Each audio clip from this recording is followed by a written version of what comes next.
And we're kicking off the list with the bear. I wanted to start off with this one because it's actually a story a buddy of mine told me from when he used to work as a camp counselor. So yeah, he would take kids out on these like long treks through the woods on these canoe trips. And he'd be about like 2 weeks long, some of them. And one day they were out, they'd found a camping spot and they put up their tents and everything for the night. They'd had a fire, everyone went to bed, the counselors were in their tents, and then they heard a sound which sounded like a large animal stalking around in the woods kind of around their campsite. They kind of whispered to each other like, what should we do? We have all these campers here with us, they obviously have to protect them.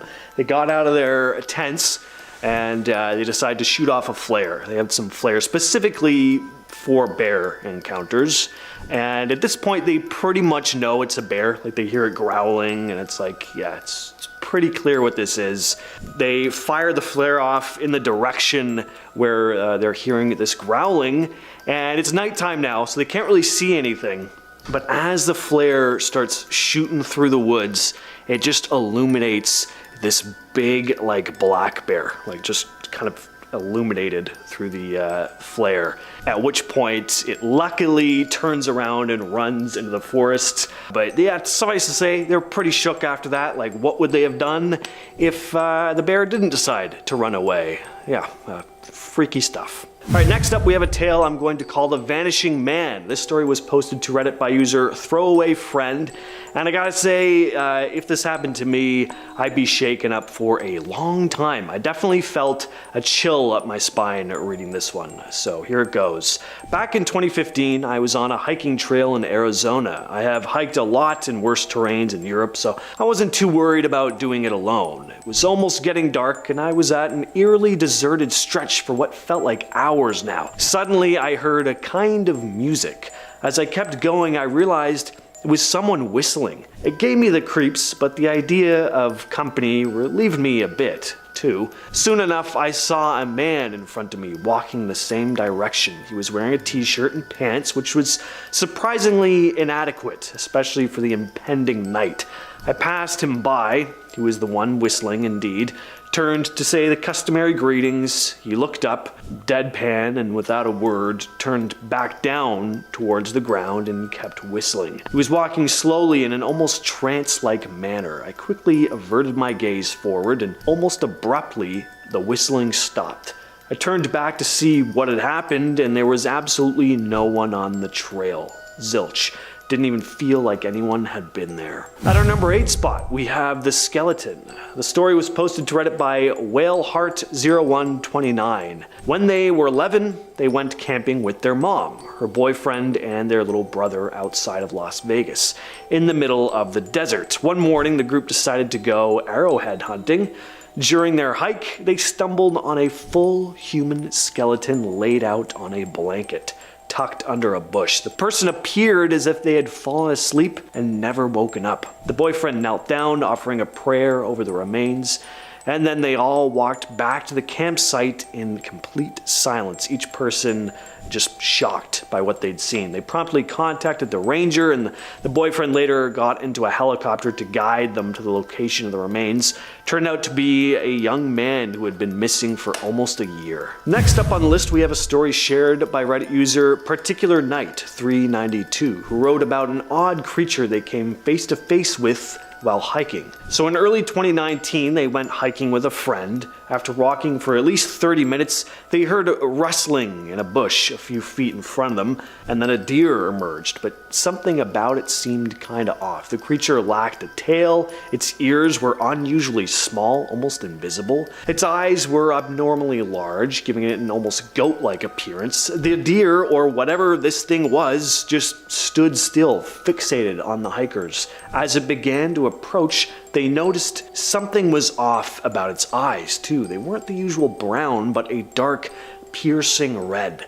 Their friend, who was visibly shaken, remained still beside them. When the deer ventured too close for comfort, the friend grabbed their arm and they both ran, not daring to look behind them. Number 6, Lights. The Trek is this website dedicated to all things hiking. When readers were asked to share some of their creepiest stories while hiking, Sarah Legg posted this one. It was a long, rainy and cold night. Having just settled into her tent for the night with her canine companion, she was aware of being only a mile from a lengthy dirt road. Any sounds or lights were quickly dismissed as coming from said road. Lying in the tent, she began to hear unsettling noises resembling raindrops on a raincoat, as if someone were moving around the tent.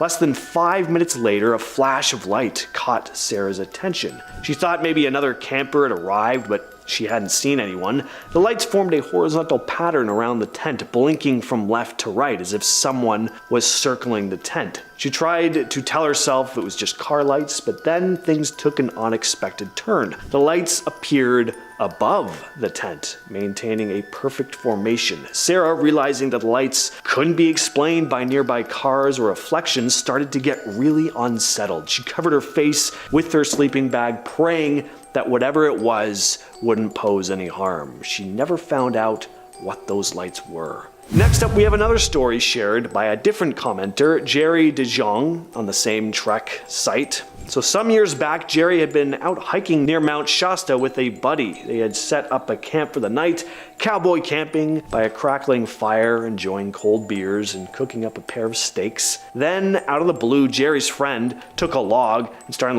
whacking it against a tree. According to him, it was how Bigfoot communicates. Jerry encouraged him to give it another shot. He knocked at the tree again, and sure enough, a few minutes later, 4 distinct knocks echoed in the distance, loud enough to be something hefty smacking against a tree. Minutes crawled by, and it happened again. Both of them could sense something sizable moving in the forest. 4 knocks, followed by 2, roughly 100 yards away. Next thing they knew, they were packing up camp in record time as the sounds of something large moved in the forest only 20 to 30 yards away. Jerry had heard large animals in the woods before, grizzly bears, elk, moose, but whatever this thing was, it sounded nothing like any of those. And at number 4, we have the banana spider. This is a tale shared with us on Reddit by user Kamala2024. More of an icky discovery than a dark one, but if you have a fear of creepy crawlies, this story is going to make you cringe. So here's the story. Hiking early morning in Hawaii, and my stomach notifies me that it's time to go number 2. I find a porta potty near the trailhead and jump in to do my business. Once complete, I flip my headlamp on to find the toilet paper, but instead find a huge 5 inches in diameter banana spider hanging out in the corner of the porta potty. Trying not to spook it, I slowly reached for the 1-ply. As I do, my headlamp shines on this monster and it proceeds to freak the F out. It runs in circles for a bit, both of us losing our minds at this point, and ends up between my legs inside of my underwear. I'm at a complete loss of what to do, but eventually begin wiggling back and forth in an attempt to get this spider to remove itself. That didn't work at all. Instead of exiting the premises, this mother effer runs up my leg. This is the point where I just give up and storm out of the porta potty, yelling and screaming. Pants around my ankles. No clue what happened to the spider, but it disappeared in a flash, just like my dignity.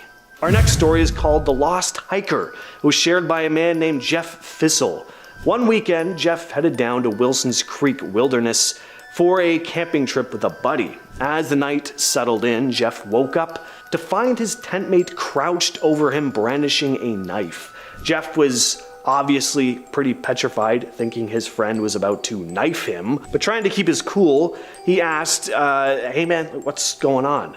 His friend whispered, listen, and after what felt like an eternity, a spine-chilling call echoed through the wilderness. Jeff sprang up and grabbed his own knife. The eerie voice drew closer. The unsettling voice lingered nearby, then slowly moved away, still emanating eerie sounds. The next morning, Jeff and his buddy struggled to make sense of the strange encounter. Packed up, and on the trail, they stumbled on an orange ribbon with a message. It was for a lost day hiker who hadn't returned the previous day, suspected to be hungry, cold, and wandering the area all night.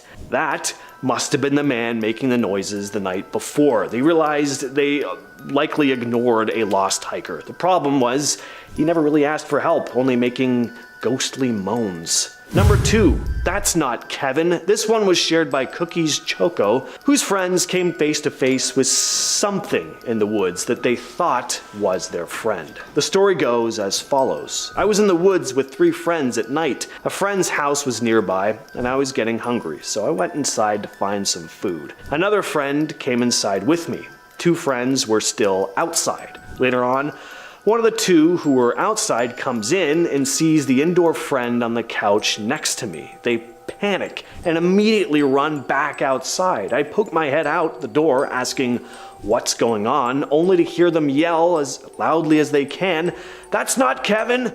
Everyone comes inside and calms down a bit, and the story comes out. They thought the friend who was indoors with me, Kevin, had been outside with them this entire time. Why? Because in the darkness of the woods, they saw a silhouette about the same height walking alongside them silently. And then at some point, it ran away and they were chasing it, thinking Kevin was running off for some reason.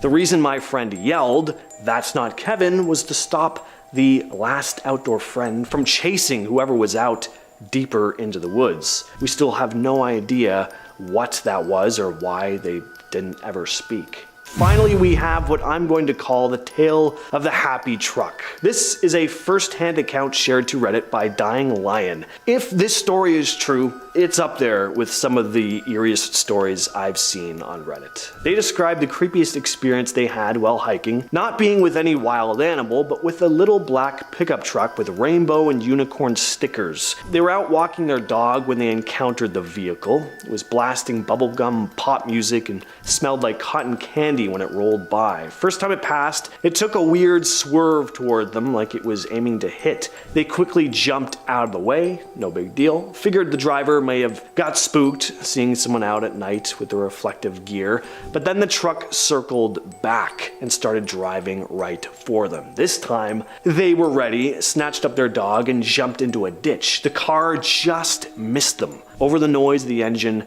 there was this eerie, high-pitched maniacal laughter, sounding like it was coming from a little girl. The tiny truck pulled the same stunt for a 3rd time, but by then, they ducked into a neighbor's shrubbery. From the hiding spot, they watched the little truck slowly cruise down the road, the creepy giggles echoing as it passed. Luckily, it kept on going, never to be seen again. And we're starting off the list with the Challenger Deep. Imagine taking a journey to the deepest point on Earth. It would be exciting for sure, but undeniably terrifying at the same time. The Challenger Deep is the deepest known point of the seabed of Earth. This extreme abyss lies at the southern end of the Mariana Trench in the western Pacific Ocean. James Cameron didn't just stick to directing blockbusters. He's a deep sea enthusiast as well. In 2012, he climbed into a specially designed submersible called the Deep Sea Challenger and descended about 36,000 feet,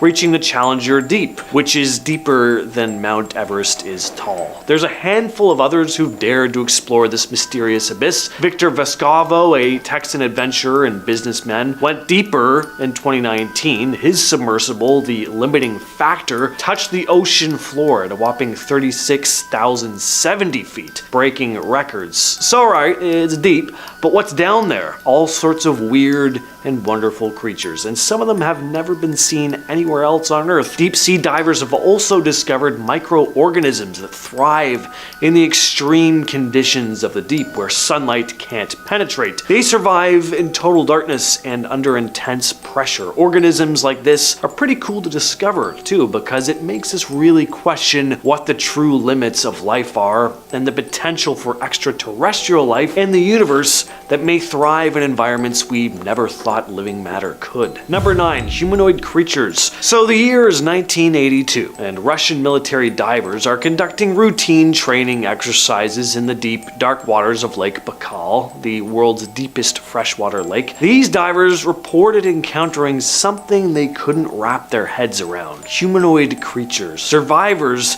stated the beings were about 9 feet tall, with humanoid features and silvery scales or suits covering their bodies. Some even say they had large, unblinking eyes that emitted an eerie glow. Now, the official stance is predictably hush hush. The Soviet government supposedly classified any information related to this incident, which of course just turned cryptid and UFO enthusiast cranks even more. What makes a possible extraterrestrial or mythical creature sighting more plausible than a government cover-up? And at number 8, we have a story posted to Reddit by user Digestive's Rule. This was in response to a thread asking divers what the creepiest thing they'd experienced while diving was. Digestive's Rule wrote, "I'm a commercial diver and was once on a job cleaning a portable water reservoir. I'd been in other reservoirs before, but this one was by far the biggest, at 40 by 80 meters. To get in, you had to open a hatch in the ground. The whole reservoir was underground, and climb down a ladder. The hatch was in a corner, so when you were in the far corner of the reservoir, it was completely pitch black, and you just had to hope your light didn't go out. I was about halfway through a 3-hour dive when the batteries in my torch started going flat. I watched the beam get narrower and dimmer until it cut out completely. It's not a huge problem if you lose light, as you can just follow your umbilical back to the hatch. Just as I started walking back, some obnoxiously loud banging started somewhere in the reservoir. I was the only diver in there, so it both confused and scared the out of me. Needless to say, I ran back to the hatch as fast as I could. I ended up getting my torch changed out and doing another hour in the water, but I didn't hear the noise again. I still have no idea what it was, but the combination of my torch going out and loud banging coming from somewhere gave me a hell of a fright. Now let us turn our attention to the elusive giant squid. So for the longest time, these colossal creatures were thought of in the same way the Loch Ness Monster is, simply rumored to exist, but rarely seen and often dismissed as seafaring folklore. The big breakthrough in the giant squid saga came in 2004 when researchers and a Japanese film crew managed to capture the first images of a living giant squid in its natural habitat. I cannot imagine the excitement. They basically stumbled on a real-life sea monster. The series of images were a game changer, proving that these creatures weren't just the stuff of sailors' tall tales. Then in 2012, another significant moment occurred when scientists managed to capture giant squid footage for the first time in its natural habitat. This time, submersibles were used to spot the creature. So what makes giant squids so fascinating, other than how elusive they are? Well, they're colossal. Some individuals can reach lengths of up to 43 feet with eyes the size of basketballs. Speaking of giant stuff, let's talk a bit about giant isopods. The giant isopod is a crustacean that inhabits the Mariana Trench and other deep sea environments. They kind of look like an oversized pill bug. These things can reach lengths of over 16 inches. Thank God these things were designated for deep sea environments. I've always thought potato bugs are actually kind of cute, but they would not be cute if they were 16 inches long. Don't have the time for that kind of thing scuttling around my apartment. Giant isopods are scavengers feeding on the remains of dead animals that sink to the trench floor. Their slow metabolism allows them to survive on limited food resources in the deep sea environment. Next up on the list, we have underwater pyramids in Cuba. There is a lot of controversy surrounding the so-called underwater pyramids off the coast of Cuba. Discovered by oceanographer Pauline Zalitsky and her husband Paul Weinswig in 2000, these structures lie at a depth of around 2,000 feet. So when images of this underwater site were first released, people looked at them and were like, that looks like some kind of underwater pyramid or something. Are these structures that maybe are part of some ancient lost civilization? The mysterious alignment of the structures has also led some to propose extraterrestrial involvement. The idea that maybe these pyramids could be part of an ancient alien civilization's underwater base. Just like with many cases of this kind, some also claim that governments and mainstream archaeologists are suppressing information about the site to maintain the status quo. And on the other end of the spectrum, you have, of course, these skeptics. They basically just said, these are natural formations, and what folks are seeing is just a case of pareidolia. While many remain skeptical about the existence of an advanced ancient civilization beneath the waves, looking at these images, you really can't deny how uncanny uncanny some of these formations look. At number 4, we have Bimini Road. Bimini Road, discovered off the coast of North Bimini Island in the Bahamas in 1968, has again a lot of controversy surrounding it. It consists of a series of rectangular limestone blocks arranged in a linear pattern looking almost like a road. The discovery was first made by pilots flying over the area, and then underwater expeditions confirmed the existence of the submerged structure. Now, according to mainstream scientists, Bimini Road consists of beach rock, a result of sand and shell fragments cementing over time. So many of them believe it isn't man-made, but there are more interesting theories. Some propose an Atlantis connection, that maybe the structure is a remnant of the mythical lost city. There's just too many straight lines and right angles in the formation for it to be some natural occurrence, and there are theories not linked with Atlantis, the possibility of some other advanced prehistoric civilization predating the known cultures. And because the internet exists and there are people with all kinds of crazy ideas all over the globe, there are even more outlandish theories about this formation, some claiming technological anomalies associated with the stones, like unusual magnetic fields and unexplained energy readings. Alright, back to some mysterious creature stuff though. The yellow belly sea monster. On September 11th of 1876, Captain John K. Webster and James Anderson aboard the Nestor saw something they'd truly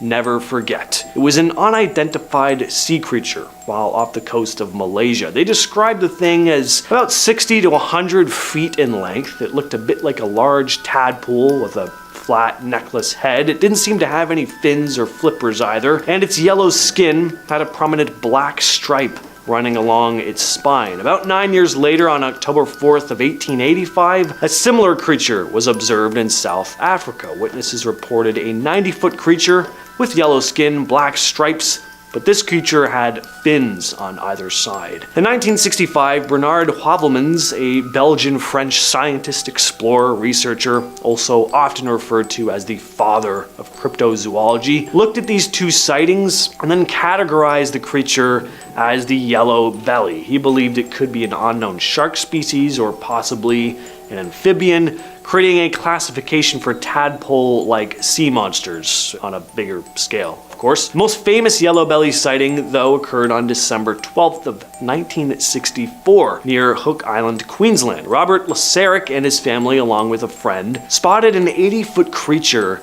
in the shallow water. At first they thought it was dead because of a visible wound, but it opened its mouth and began swimming towards their boat. The creature had smooth, dark skin with brown stripes, no visible fins or teeth, and slit-shaped pupils. Then the family just got out of there. At number 2, we have the underwater Stonehenge. Off the shores of Lake Michigan lies an intriguing underwater discovery known as the underwater Stonehenge. Researchers came across the site while using sonar technology to explore the lake's floor. The underwater formation features a cluster of stones arranged in a circular or horseshoe-type pattern, looking a lot like the renowned Stonehenge in England. In terms of the mainstream scientific world, experts propose that the stones may be natural geological formations. That always seems to be their go-to. People will be like, look at this, and then they're like, it's natural, it's natural. While others think that this site might hold evidence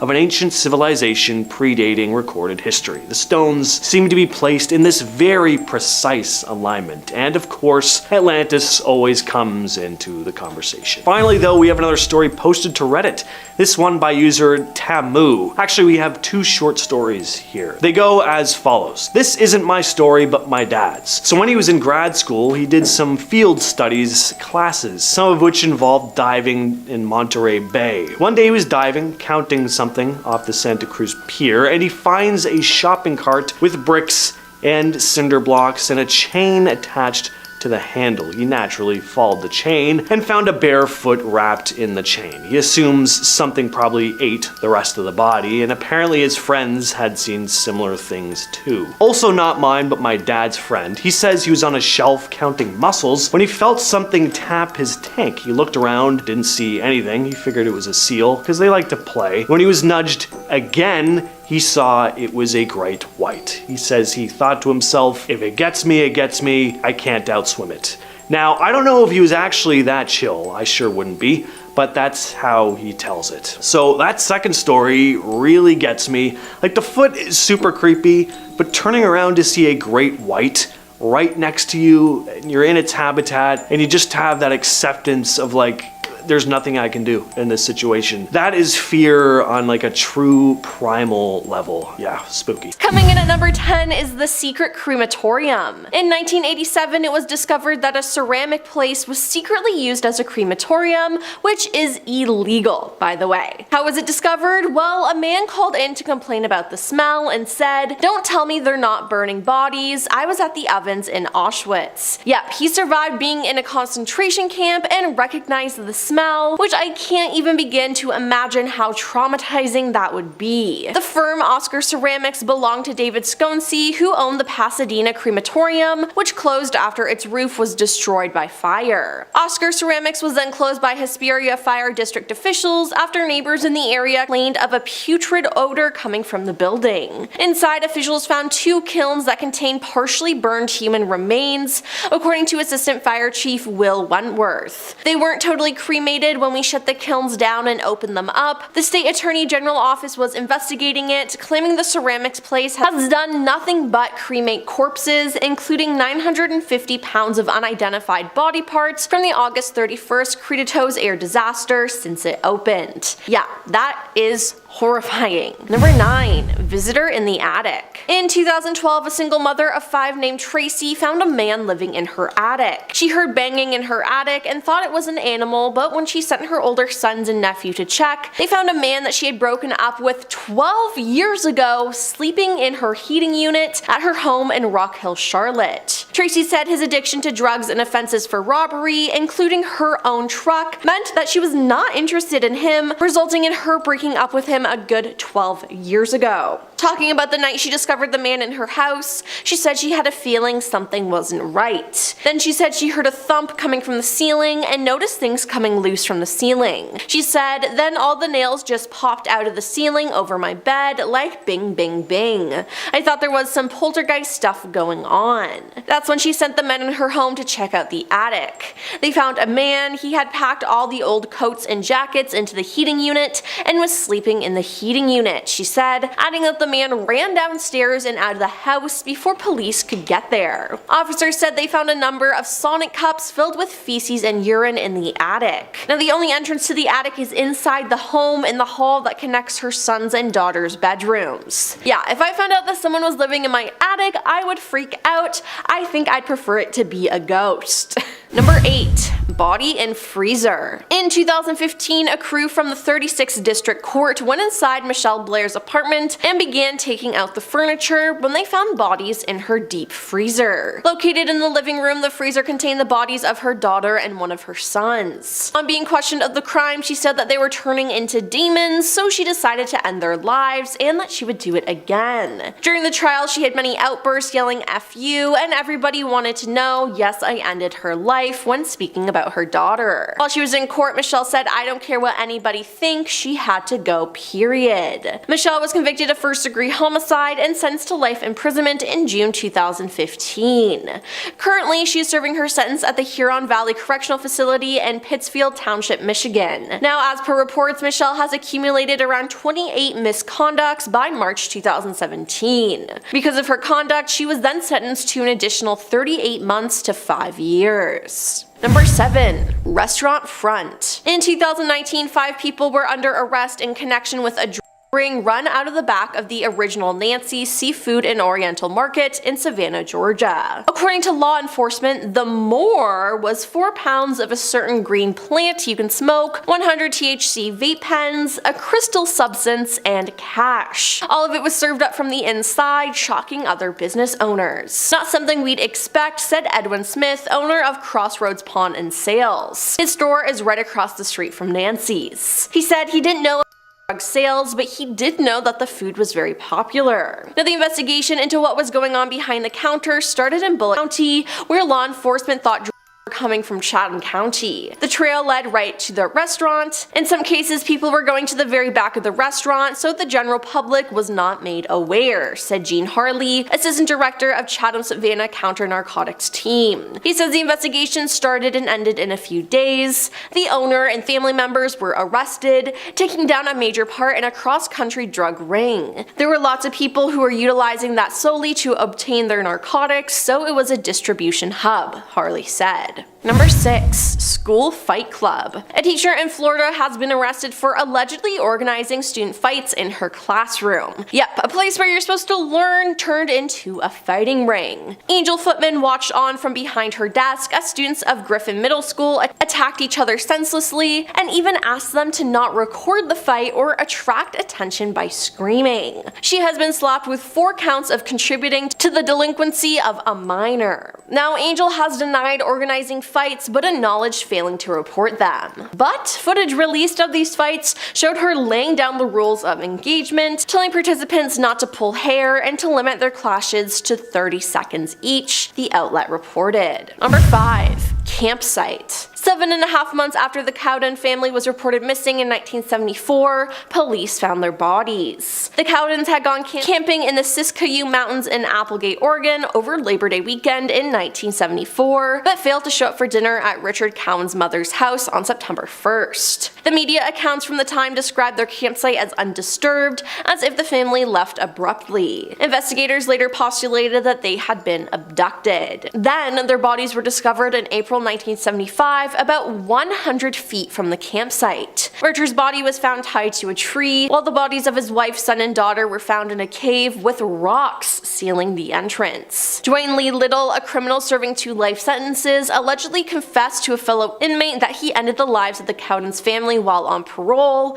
but there was no conviction and the case remains open. Number 4. Under the bed. Sometimes when you're young, you want your parents to check under your bed for something scary. While something evil under your bed is just an urban legend, this gruesome story actually happened to a couple from as far back as 1982. Now, there were 3 criminals in New Jersey who thought they had a good scam going. They'd steal cars and sell them, but 2 of the 3 got suspicious regarding the third, Gary Smith. Now, all 3 rented a motel room in New Bergen, New Jersey and ordered some food. The 2 men laced the unwitting Gary's burger with cyanide, and after a few bites, Gary began to succumb to the poison and died. The pair then stuffed the dead man's corpse under the bed and left. It was found days later by the 4th couple who rented the room. His body was bloated and discolored after a few nights in between the mattress and the frame in a heated room. Number 3. Severed Feet. British Columbia, Canada is home to one of the most gruesome and baffling discoveries within the past few decades. Since 2007, at least 16 severed human feet and running shoes have been found on its shores, from Jedediah Island to Barnacle Beach. Although some of the feet have been identified, it is still unknown why the feet were detached and how they got in the sea. The latest solved case involving a human foot was completed in 2019 for a foot discovered in 2018. In September of that year, a left foot was found inside a blue sock and light gray Nike running shoe. The shoe and foot matched information police had in a missing person report from 2018. The family of that missing person was contacted and provided samples for DNA testing, which matched the DNA samples from the foot. Now, since then, there have been other feet found, as one was found in 2021 and one was found in July of this year. Now, if I came across a severed foot on a beach, I would absolutely freak out. Number 2. Mouse in food. Health and safety is really important in the food industry, but it seems like a Subway in Lincoln City, Oregon didn't really care, as customers may have unknowingly been eating spinach tainted by a dead rodent. Yep, you heard that right. Matt Jones, who discovered the dead animal and his friend Jay's sandwich, took a photo of it. His first reaction was to laugh because he was in utter disbelief about what was in front of him, but his friend, on the other hand, was obviously revolted at the site. According to the staff of the establishment, Jay wanted some spinach on his sandwich. The employee who prepared the food scooped the last bit of spinach out of the batch and slapped it onto the sandwich. Now that scoop contained the rodent. This means that everyone who ate spinach from that batch came into contact with food contaminated by a dead animal. The state health department said that the episode didn't put anyone in danger of becoming sick, but it sure did make an impact on the business's name. Health inspectors had consulted with physicians about the circumstances and concluded that the risk of becoming sick would be very low. I would never eat there again if that happened to me. And coming at number 1 is the dolls. Anatoly Moskvin is a Russian former journalist, college professor, and self-dubbed necropoliist with expert knowledge of cemeteries. Now this man was a little strange as he loved collecting dolls. He had many and the figures had resembled antique dolls. Some wore knee-high boots, others had makeup on their faces Anatoly had covered in fabric. He also had hidden their hands in fabric, except these were not dolls. They were mummified corpses of human girls. Yeah, real dead bodies. He was obsessed with digging up the dead and making dolls out of their corpses. After making his human dolls, he kept them in his home as his companions and lovers. I kissed her once, then again, Anatoly wrote about one of his dolls. Police finally caught up to him in 2011 after years of increasing suspicion at the growing number of desecrated graves in his home city. When the police arrived at his home, they found 26 life-size dolls, or rather mummified corpses, scattered throughout. When police moved one of the bodies, it played music as if on cue. Inside the chests of many of the dolls, Anatoly had embedded music boxes. Now there were also photographs and plaques taken off the gravestone, doll making manuals, and maps of local cemeteries strewn about the apartment. Now this is just overall extremely disturbing. I just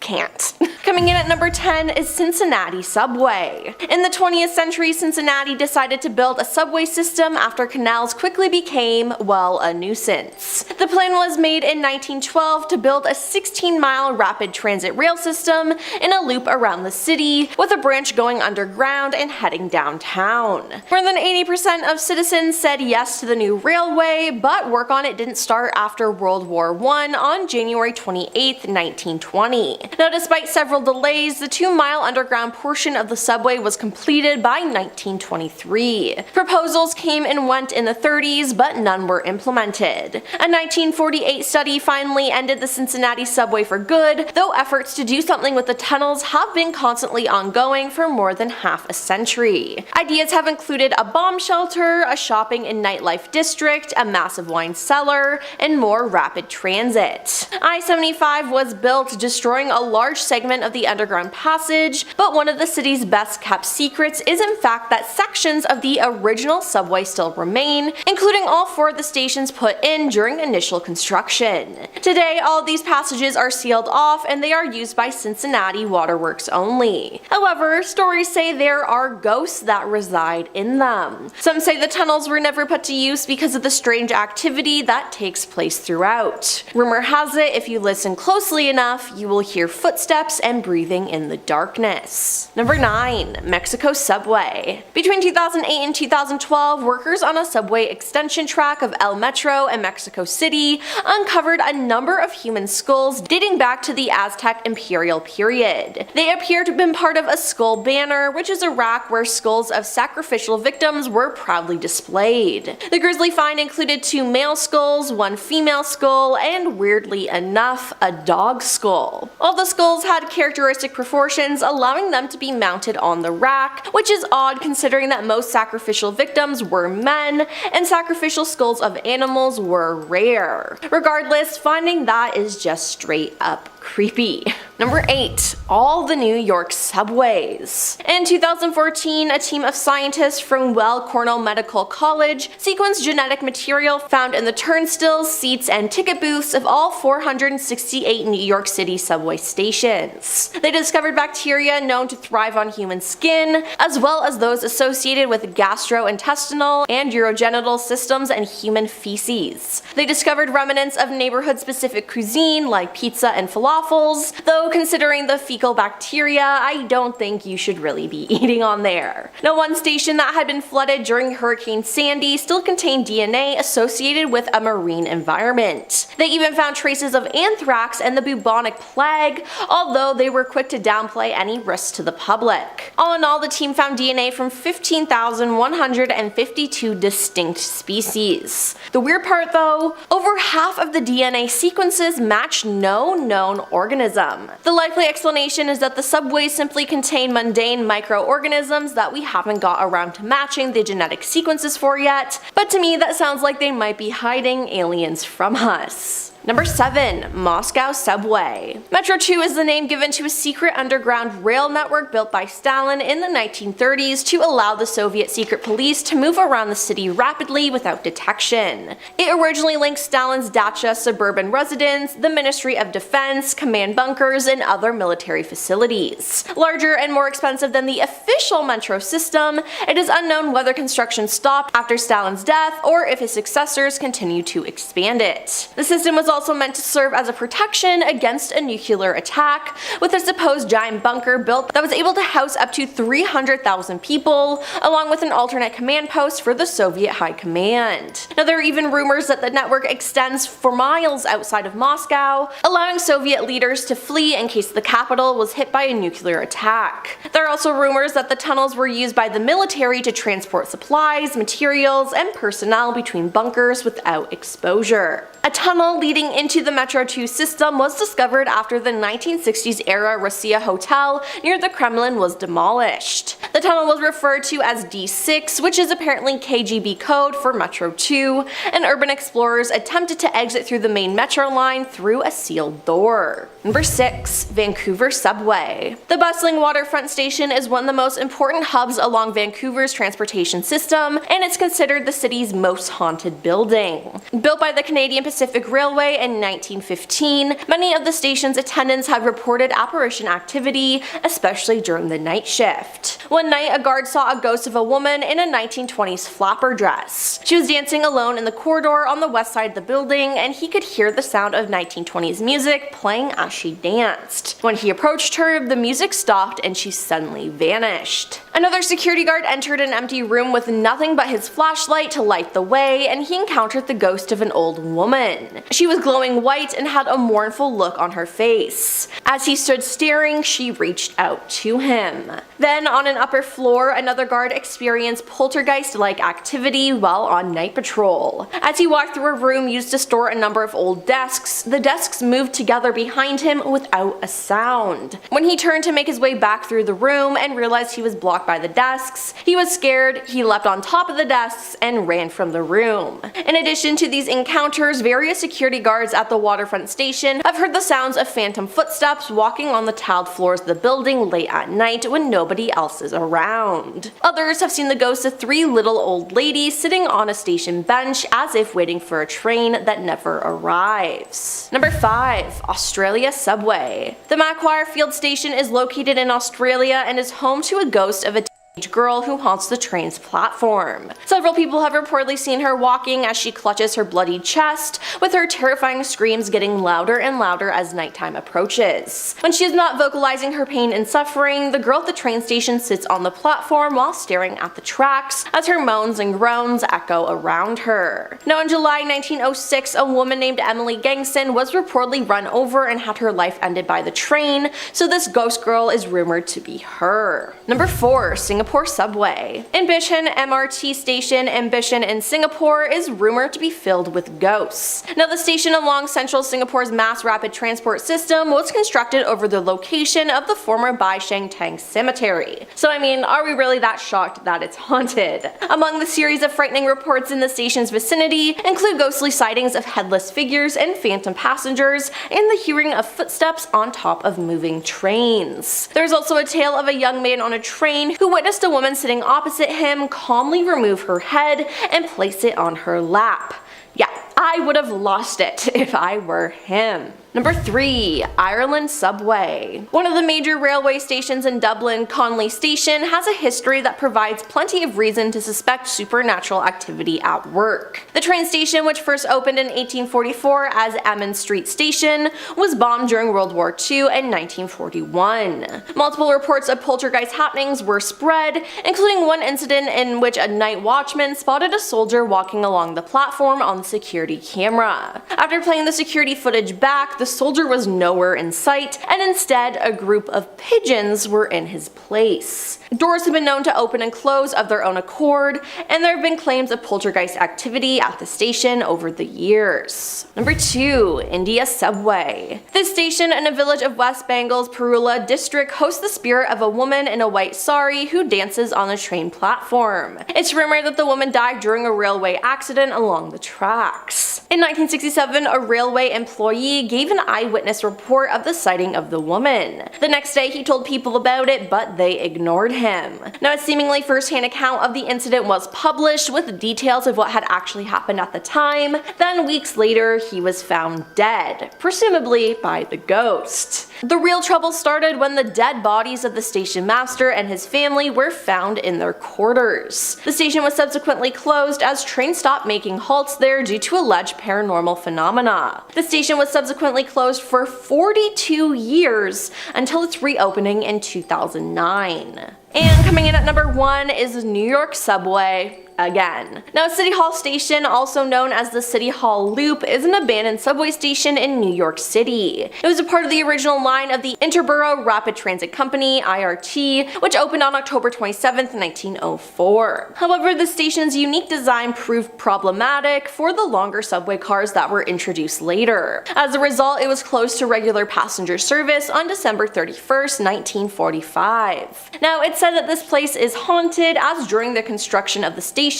workers claimed to hear a strange, unidentifiable noise late at night. One of the workers, a member of the Lenni Lempe tribe, recognized the sound as a language. The station was being built on the site of an ancient battle, and the moans belonged to the warriors lost that day. These agitated spirits lamented their lack of proper burial until a shaman performed a ceremony allowing them to rest. Now, this is just creepy, and I think we should stop building things on ancient graves and battlegrounds. I don't know though. It's just a thought. Coming in at number 10 is the Iceman. The mummy of Otzi, aka the Iceman, was found in 1991 in the Otzal Alps, Italy. It's believed that the Iceman belonged to 3000 BCE, and his body was preserved because of the glacier that surrounded him after he died. Evidence suggests that he had his life ended by someone due to presence of several wounds and an arrowhead embedded in his shoulder. His life and the circumstances surrounding his death remain among the most significant European mysteries.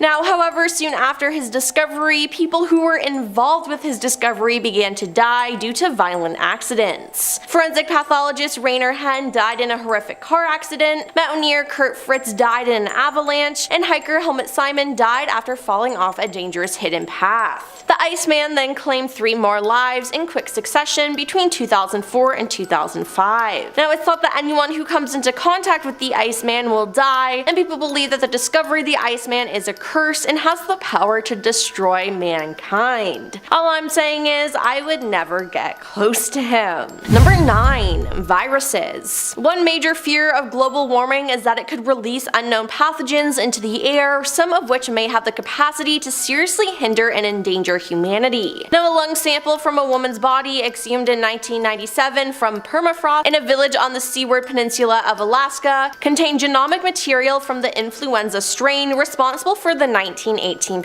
pandemic. In 2012, scientists confirmed the 300-year-old mummified remains of a woman buried in Siberia contained the genetic signatures of the virus that causes smallpox. An anthrax outbreak in Siberia that affected dozens of humans and more than 2,000 reindeer between July and August in 2016 has also been linked to the deeper thawing of permafrost during exceptionally hot summers, allowing old spores of Bacillus anthracis to resurface from old burial grounds or animal carcasses. In 2015, 2015, researchers from China and the United States traveled to Gallia ice cap in Tibet and drilled a 164-foot hole into the ice to study samples. What they found was no less than 33 different viruses, 28 of which had never been seen by human eyes. According to environmental virologist Chantal Abergel, we are very far from sampling the entire diversity of viruses on Earth. Now that's positively unsettling considering there were 28 found in a Tibetan glacier alone. Number 8. Whiskey. Explorer Ernest Shackleton was one of the key figures in the heroic age of Antarctic exploration. Shackleton dreamed of being the first to reach the South Pole, but lost that race to Roald Amundsen, although that didn't stop him from exploring the icy region. One of his most heroic acts occurred after his ship, the Endurance, became stuck in ice. He saved each crew member with bravery, quick thinking, and strong leadership. Now on another trip in 1909, Shackleton left behind 3 cases of scotch and 2 cases of brandy. He intended to enjoy the alcohol on his return, but sadly Shackleton never got the chance as he died of a heart attack on return to his voyage to Antarctica in 1921. Now almost 100 years later, in 2010, workers in the Antarctic found Shackleton's bottles of alcohol frozen in the ice, aged to perfection. Number 7. Lake Vostok. In the late 1950s, the Soviet Union established the Vostok Station at the pole of cold on Princess Elizabeth Land in Antarctica. As researchers checked the thickness of the ice, they were shocked to discover Lake Vostok 13,000 feet below the ice surface. Russian scientists believe the lake was isolated roughly 15 to 25 million years ago. With a thick Antarctic sheet covering the lake, it remained untouched for centuries. Research on the ice and lake provided scientists with insight into the Earth's history. Now the Russian team plans to eventually lower a probe into the lake to collect water samples and sediments from the bottom. It's hypothesized that unusual forms of life could be found in the lake's liquid layer, a fossil water reserve. Now because Lake Vostok may contain an environment sealed off below the ice for millions of years, the conditions could resemble those of ice-covered oceans hypothesized to exist on Jupiter and Saturn's moon. Number 6. Yuka the Mammoth. Yuka the Mammoth is a mummified corpse of a juvenile female woolly mammoth that was found near and named after the village Yukagir, whose local people discovered it. This mammoth mummy was found as an overhanging ledge about 13 feet above the beach level in a low wave cut bluff that was about 16 feet high. Found in 2010, the mammoth died approximately 39,000 years ago. After its discovery, Yuka spent 2 years stored and preserved in a natural refrigerator, the local permafrost of Yakur. An analysis of the teeth and tusks determined Yuka to be approximately 6 to 8 years old when it died, coming in at about 5 tons. Now, although it's presumed that this mammoth had most likely been attacked by lions or other predators, evidence that the predators had killed the mammoth was not found. In March 2019, a Japanese researcher team led by Kazuo Yamagata, a biologist at Kundai University, worked with Yuka's tissue. Yamagata's team reported that they were able to simulate nucleus-like structures to perform some biological processes. However, they cannot activate cell division. Yuka is now on display in Moscow, and it is quite creepy to say the least. It's considered the best preserved mammoth in the world, and you can clearly see why. Number 5. Motherdaughter Mummies. In 2017, archaeologists found mummies buried in the Zelny Yar burial site near the Russian town of Skalkard. They found 2 mummies, one adult woman and the other her daughter. These mummies are estimated to be 900 years old and are said to be part of an unknown medieval culture. The interesting thing was that the female mummy is the only female in the burial ground, leading some to assume that she was an elite member of society. It's also interesting and creepy because only her head has been preserved. On the head you can still see her hair and eyelashes, and her face has a green tint due to the copper she was buried in. By finding this, the team who found them will be better able to understand the little known civilization that lived in this region between the 8th and 13th centuries. Between the 8th and 13th centuries AD.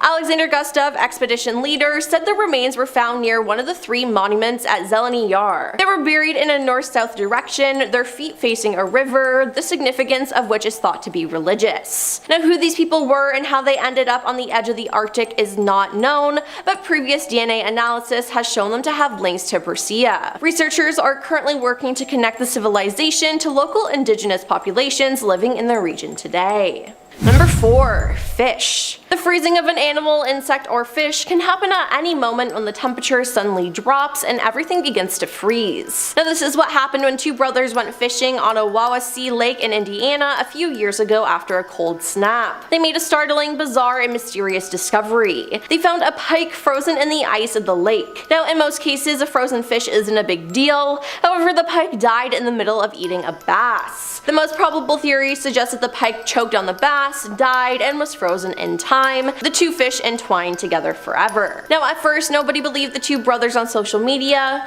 most assumed it to be a special effect or joke, but they released graphic footage of them cutting the pike and half-eaten bass out of the ice, much to the surprise of their followers. Now it's unknown how long it was frozen for, but I can't imagine finding something like that. Number 3. Dinosaur Bones. It turns out that many dinosaur bones have been found in the frozen tundra of the Antarctic. The first were discovered in 1986 by Argentinian geologists Eduardo Olivero and Roberto Sasco, who unearthed remains of the ankylosaur. These bones were found on James Ross Island and were bones of a Tyrannosaurus. Other dinosaurs are continuously found in Antarctica as well, but it's not like these dinosaurs were roaming on an icy landscape. Antarctica as we know it only formed about 25 million years ago, long after the dinosaurs had gone extinct. Before that, it was a part of the supercontinent called Gondwana, and it was actually quite tropical. Number 2. The Meteorite. In 2021, research assistant Matthias van Gilken was working at the Belgian Princess Elizabeth Antarctica Station when he made a shocking discovery. He discovered 13 black particles at the Ronan Mountains, Queen Maud Land, and East Antarctica. The scientists soon realized it was pieces of a meteorite. They theorized that the meteorite was barreling towards Earth roughly 430,000 years ago and exploded in the sky above East Antarctica when it entered the atmosphere. Then earlier in 2015, NASA scientists found a small meteorite that fell to Earth 13 years earlier,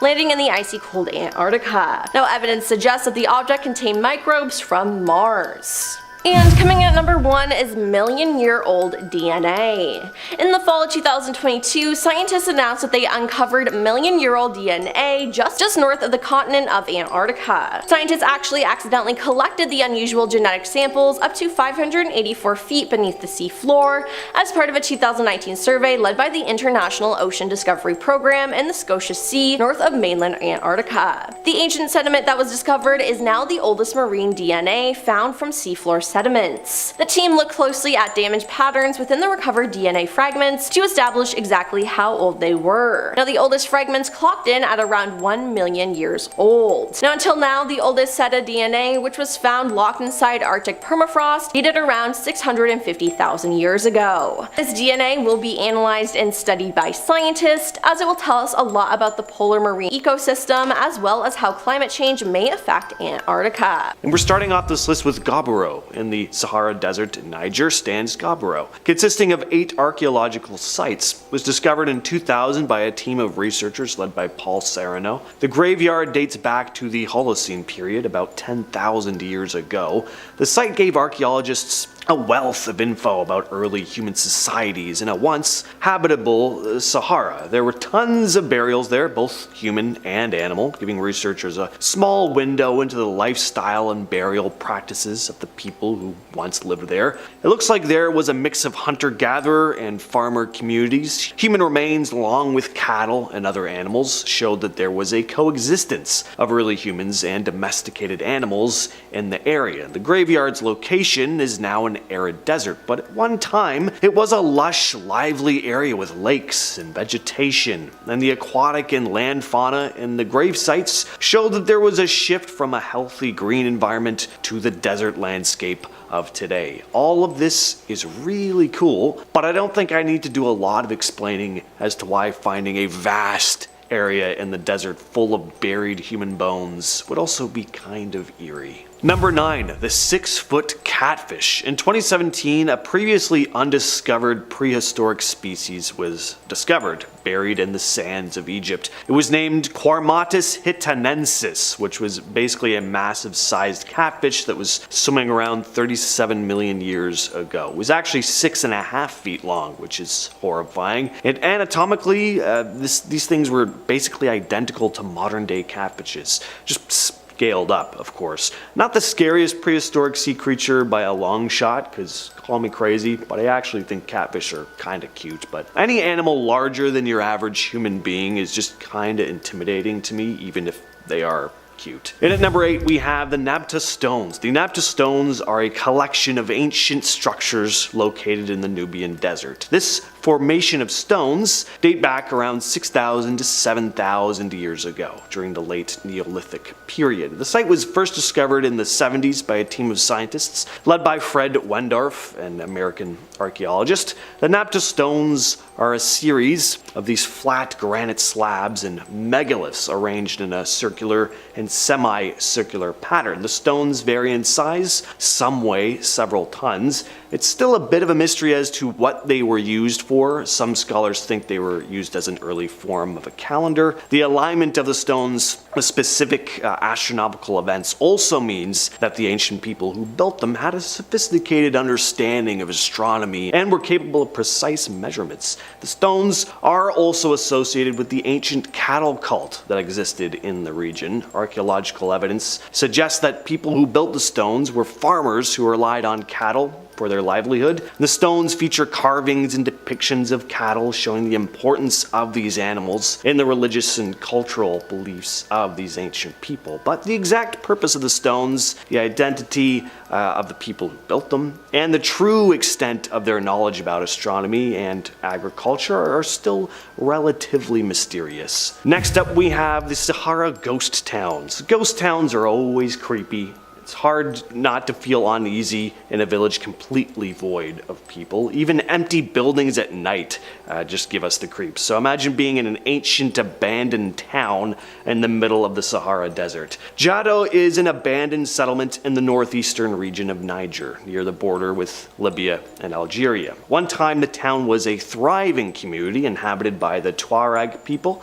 nomadic Berber tribes who roamed the Sahara. The town was once a trading post and an oasis in the desert. Jado was located on the trade routes that cross the Sahara, connecting North Africa with West Africa. It consists of mud brick buildings, some that are several stories in height. Its decline began in the late medieval period, partly due to changes in these trade routes. Eventually, everyone up and left, leaving many of the structures still standing. Droughts and a lack of water were probably a big part of this mass exodus. Today, the crumbling mud brick structures are now weathered by the harsh desert conditions, and the streets that were once bustling with activity are completely empty, a time capsule of a long forgotten time. Number 6, the giant crocodile. In 2014, paleontologists found the remains of Machimasaurus rex in the Sahara Desert, an ancient marine reptile that lived during the Jurassic period. This was a massive creature dwarfing modern-day crocs, measured twice the length of the ones we have now. It would have weighed over 6,000 pounds. One of the craziest things about these creatures, or this discovery, was the size of its skull. Its skull alone was more than 5 feet long, which is around the height of one of the archaeologists who discovered it. This discovery was also big because up until this point, scientists thought the species had died off in the Jurassic period, but the fossil was actually dated back to the Cretaceous, meaning these creatures were alive a lot longer than they once thought. Next on the list, we have another massive-sized fossil, the Archaeoceti fossil. Just over 90 miles southwest of Cairo lies Whale City. The region earned its name due to the remarkable abundance of high-quality marine fossils found here. One of the biggest discoveries in this fossil-rich valley was the Archaeoceti fossil. These were ancient whales belonging to a long-extinct suborder. One of the largest Archaeoceti skeletons found in the valley stretched an impressive 69 feet in length. What sets this particular discovery apart from others, or what sets this type of whale apart from the ones we have now, is that they had hind legs, feet, and toes. And this meant these guys actually traversed on land, hinting at a time when these creatures might have ventured onto land in pursuit of prey or during specific phases of their life cycle. Next, we have yet another monstrous fossil discovery, this one of a Spinosaurus, one of the coolest dinosaurs to ever roam the earth. In 2014, one of the most significant discoveries in paleontology occurred in the Sahara Desert, the unearthing of a giant Spinosaurus fossil. Spinosaurus was a massive dinosaur, one of the largest carnivorous dinosaurs ever to have roamed the earth. The first Spinosaurus remains were found nearly a century ago in Egypt,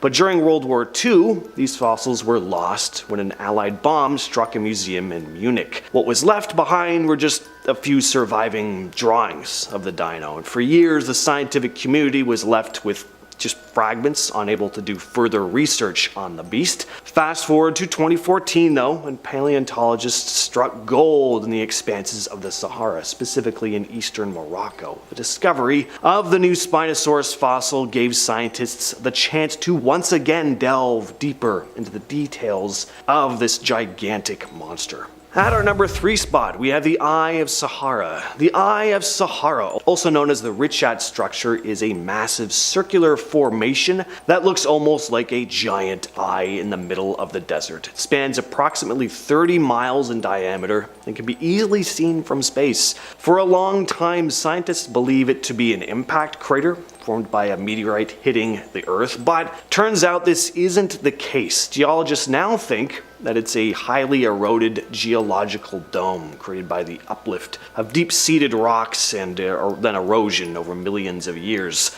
Even this isn't universally accepted by all scientists though. There's still some mystery behind this formation. And of course, when there's mystery, there are more fantastical theories.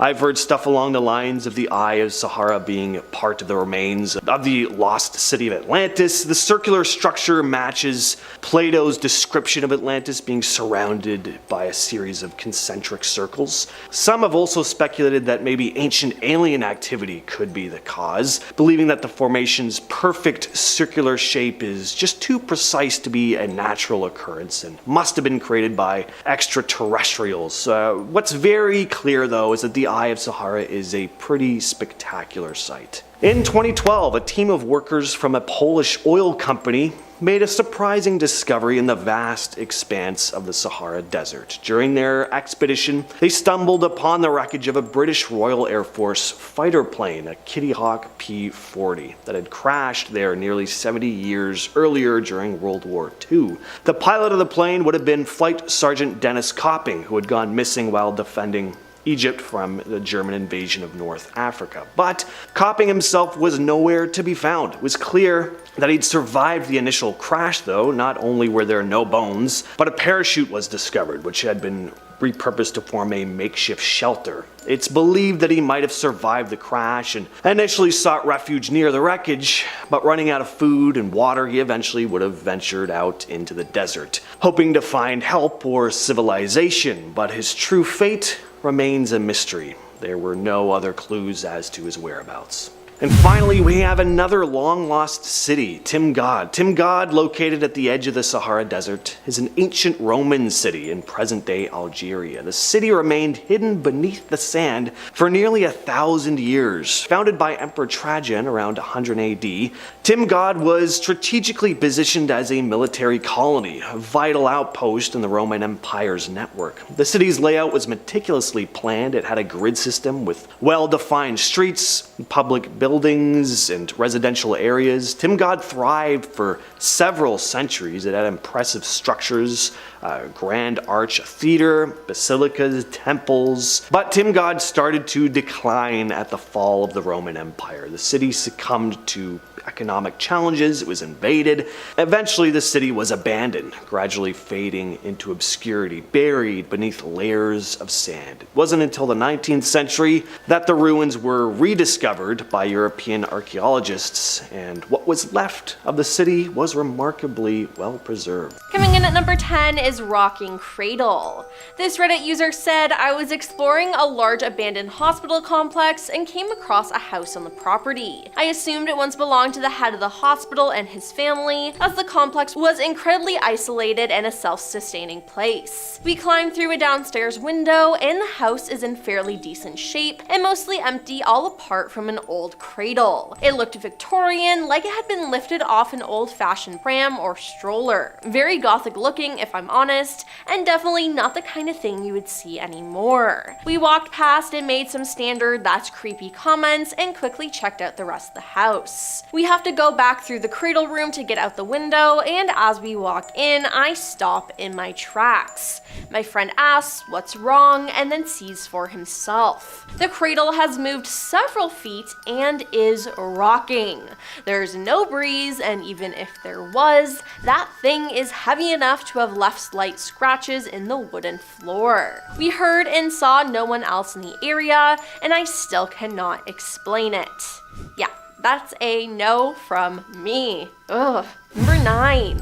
Organs. This user said, "We went to an abandoned woman's prison that's pretty much fallen apart by now. Me and some friends were walking by moonlight and occasionally our phones. We're walking the path, and right smack in the middle are several piles of organs from small animals. Like 6 to 7 piles, hearts, lungs, kidneys, and possibly the liver. They all looked pretty fresh, they weren't decayed, and they were still pretty moist. Now there wasn't any blood around or obvious tracks/footprints. We noped out of there with quickness that night." Then when people in the comments of this post responded saying maybe it was an owl or hunters, they replied by saying, "I don't think so. This was close to a production plant residential area, like so close to a stray bullet could strike a house. But even the best hunter spills blood or hair around. Plus there weren't any tracks/prints." Yeah, that sounds extremely unnerving and downright scary.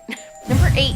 Untouched property. This user said, "When I was younger, I broke into a very small abandoned house near my uncle's cottage. The owner of that house was the man who had passed some 20 to 25 years ago. The whole place was completely untouched, so I'm pretty sure the last people to be in there before me were the EMTs who locked up after they took away the body. The bed where the guy passed was unmade and messy. The pillow and the blanket were half eaten by moths. Same with the clothes hanging in the forest. Floor was covered in rat poop.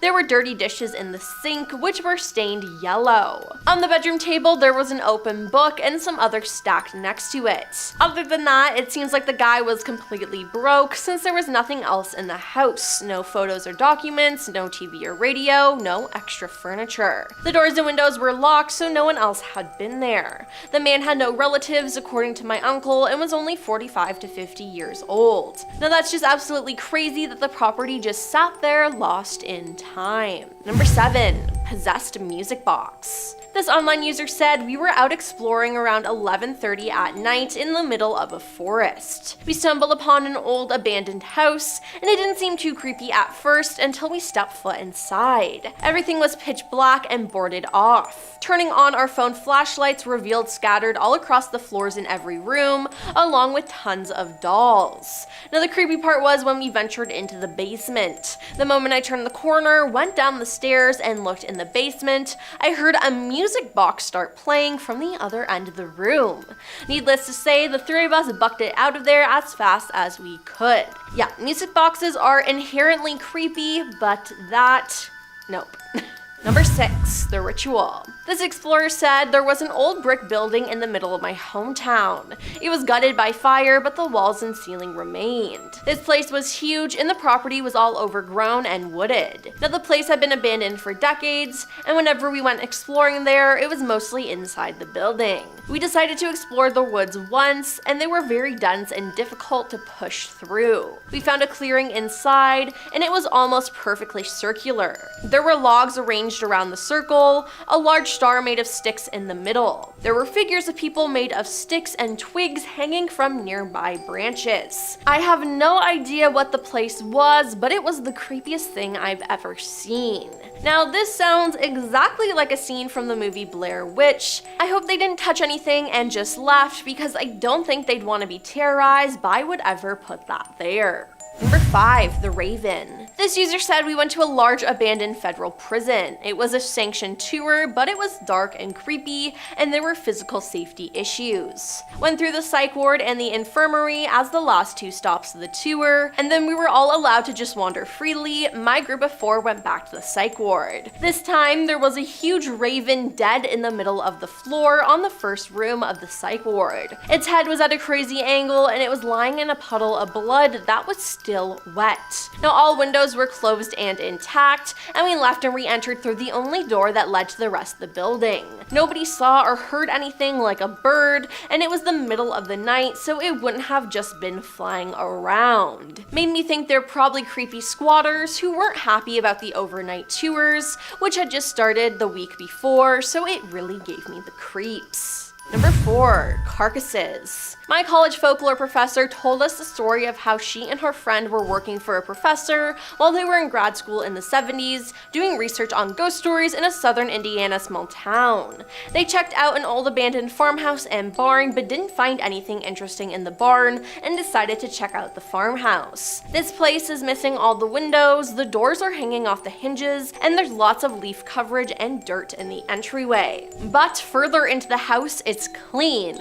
Too clean. My father heard her friend shriek, followed by the cry, "There's a leg." So she runs back to see and finds what looks like an animal leg sticking out over the top of the stairs. They go up to see and find a fresh pig carcass, head missing and hind legs bound by barbed wire, but otherwise intact. It had been there maybe a few days. But then they see more pig carcasses lined up heading down the hall, each one laying in the exact same position and bound by wire, but in varying stages of decomposition. The room at the end of the hall was missing the door, and they could see the pigs go straight into the room. In the room, there was a circle of all the pigs' heads. There were 6 total. They decided it was time to get the hell out, but when they were walking back to their car, a beater truck pulled up with 2 men in it.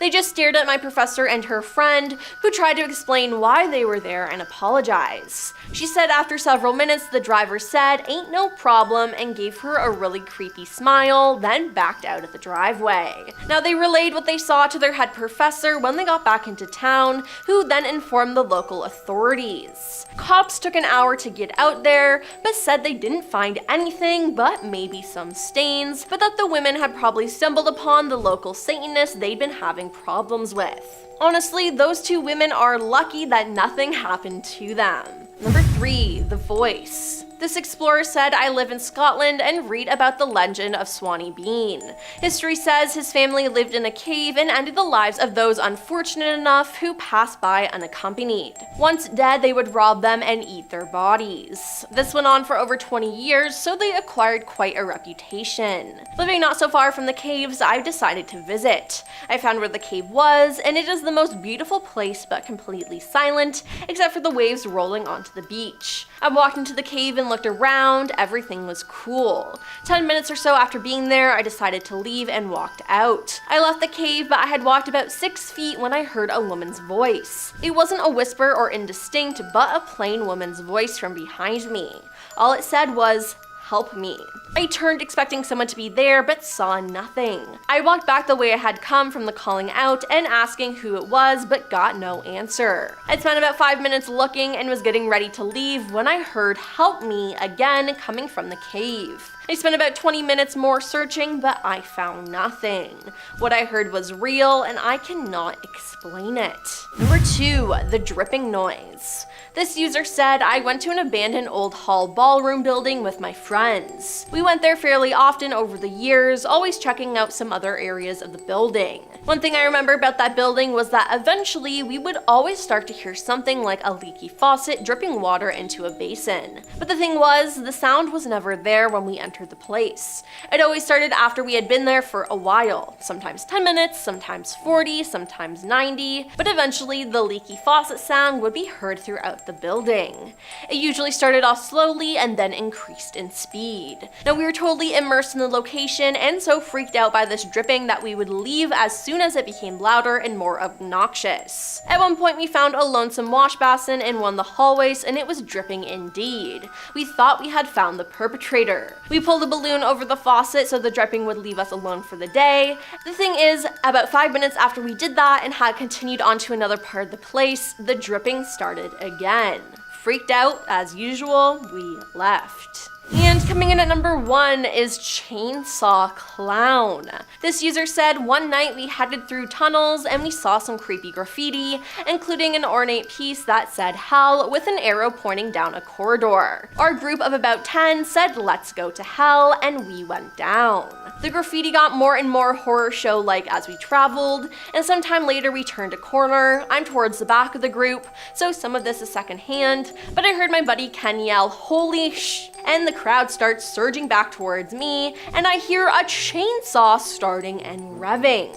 Ken says when he turned the corner, there were a bunch of these Satanist weirdos gathered in a dead end, all in costume like they just spilled out of a Halloween show. One of them started a chainsaw and they all rushed at the group. Cue to the next few hours, alternatively wandering lost and hiding in the tunnels, while periodically hearing the sound of a chainsaw in adjacent tunnels. Now I suppose I'll never know if these clowns were actually psycho or if they just thought it was cool to scare people that ventured into their tunnels, but at any rate, once we all found our way out, it was a quiet caravan home. Alright, we're starting off this list with a recent discovery of possible hidden structures on the far side of the moon. Now, this isn't necessarily scary, it's just kinda cool, but who doesn't like cool stuff, right? Scientists have examined data from China's Chang'e 4 lunar satellite, which is exploring the far side of the moon. By using ground-penetrating radar, they have detected echoes beneath the lunar surface, possibly indicating hidden underground structures. The anomalies that have been spotted suggest there could be a series of networks and tunnels or lava tubes underneath the moon's exterior. These subsurface formations could offer shielding against temperature fluctuations and cosmic radiation, making them good options for future human habitation on the moon, because, who wouldn't want to leave the luscious forests and bright blue sky right here on Earth to go live in tunnels deep beneath a dark, desolate, rocky mass. Number 9, the strange substance. China's Yutu-2 rover, a part of the Chang'e 4's mission, discovered an unusual gel-like substance on the far side of the moon. The rover came across this material in the Von Karman crater. It was found within a small impact crater, with the substance's appearance and color standing out from the surrounding lunar soil. The discovery was made during the rover's exploration of the lunar surface using its visible and near-infrared spectrometer, or VNIS. But as to what the substance is, we're still not 100% certain. Several possibilities were proposed by scientists, including the idea that it could be melted glass formed by the heat of a meteorite impact, or it might be linked to the moon's volcanic activity. The Yutu-2 rover had been active since early 2019, conducting various scientific observations on that far side of the moon. Number 8, the Mystery Cube. In 2021, China's Yutu-2 rover was traversing the moon when it spotted this far off in the distance, this image here. People were pretty confused when this image was released, saying it looked like there was some kind of hut or like cube on the surface of the moon. For a while, we weren't sure what this object was. Was it an alien spacecraft? Was it some kind of ancient shack? A monolith, similar to the one in 2001, A Space Odyssey, perhaps? I do hate to disappoint you all, but the answer is far less fantastical than all those wild ideas. On closer inspection, it turned out that this mysterious cube was nothing but a rock. It's a moon rock, so it's still something. It's apparently really huge too, but not a highly advanced space cube. In fact, it wasn't even in the shape of a cube at all, but for a while people's imaginations were acting up. And we're back to China's Yutu-2 rover again with another discovery. This time, 2 mysterious glass spheres were spotted on the far side of the moon. These objects stuck out like a sore thumb as they glistened against the dry, dusty landscape of the moon's surface. It was an odd find because the objects looked perfectly spherical. They almost looked like a pair of large glass candle holders, at least to me anyway. Scientists aren't sure exactly how these formed, but they hypothesize they could have been created from a high-speed impact with a meteorite. Number 6, the UFO. This incident occurred on the Apollo 16 mission, NASA's 5th successful trip to the moon. After the Apollo 16 mission, astronauts John Young, Thomas Mattingly, and Charles Duke were beginning their return trip when they captured about 4 seconds of footage, and in it they spotted whatever this is. It appears to be a saucer-like object hovering above the moon. Looks like a UFO to me, like a classic UFO, I might add. Looks like something right out of a 1950s B-movie, and it's got that like dome shape. The footage was shot with a 16mm motion picture camera, shooting at 12 frames per second from a command service module window. I've always wanted to have a UFO experience, and going to space, also a dream. Be a little bit scary, but I still want to do it. So, I don't know, spotting something like this while on a return trip from the moon, I would just never be able to stop talking about it. I very much want the world of Star Trek to be a reality, so seeing an alien spacecraft, that's a step in the right direction, unless they mean to do us harm, but I don't like to think about that. Next up, we have alien bases. So Scott Waring is an extraterrestrial researcher, self-proclaimed. He's definitely an enthusiast though. He's made some pretty bold claims about the presence of alien life, including moon-related stuff. He has tons of videos zooming into craters on the moon, spotting strange shapes that he describes looking like structures or crafts of some kind, too out of place to be natural rock formations. He's claimed that many of the structures he's spotted have conveniently disappeared on subsequent scans of Google Moon, which according to him points to the fact that some of these things are being erased in order to hide the truth from the public.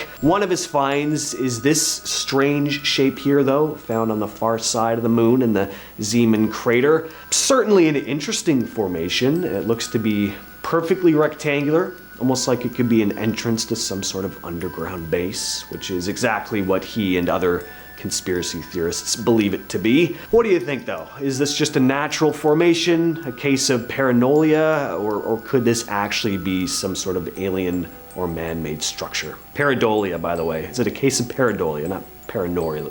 Anyway. And that's going to bring us to number 4 with the alien craft. This is another strange image that Scott Waring pointed out. Between Von Karman and Davison crater, it lies this. Waring believes that this is an extraterrestrial spacecraft. Writing on his blog, I found this structure in the center of a crater on Earth's moon. The structure closely resembles a ship from the Transformers movie. The craft is triangular in shape, but with a lot of odd bulges. The object is very shiny, more so than anything in its surrounding area, which tells me it's metallic. He went on to say, I feel this craft may still be salvageable and possibly could be used to transport humans to other planets in the Milky Way. So Scott certainly gathered a lot of info from this image of a rock. I mean, an alien spacecraft, sorry. But he is an extraterrestrial researcher after all. All I can say is I'd love it if you were right, but that just looks like a rock to me. It's a cool looking rock. It's got some nifty grooves in it, and kind of spaceship looking in shape maybe, but I'm not sold on it. I don't know. What do you all think though? At number 3, we have moon dust. Now, this is found all over the moon, not just on the far side, but it is pretty dangerous and, might I say, terrifying. Moon dust, also known as lunar regolith, is a fine powdery substance covering the moon's surface. It's composed of tiny particles created by the impact of meteoroids over billions of years. And now the thing is, it's called dust, but it's not as innocuous as the dust we have here on Earth. Moon dust is sharp, it's abrasive, and it's highly reactive due to the lack of weathering and erosion on the moon. It clings to equipment, which could potentially cause damage to spacesuits, spacecraft, and machinery. Inhaling or ingesting moon dust would be absolutely hazardous to human health, as it causes like respiratory and other health issues. Not that you'd be breathing without a helmet on the moon anyway, but you know, it does pose a challenge for maintaining equipment and could lead to mechanical failures. And during the Apollo missions, astronauts reported difficulties with moon dust sticking to their spacesuits, which raised concerns about potential long-term health risks. And at second place, we have the castle. This image here was taken on an Apollo mission.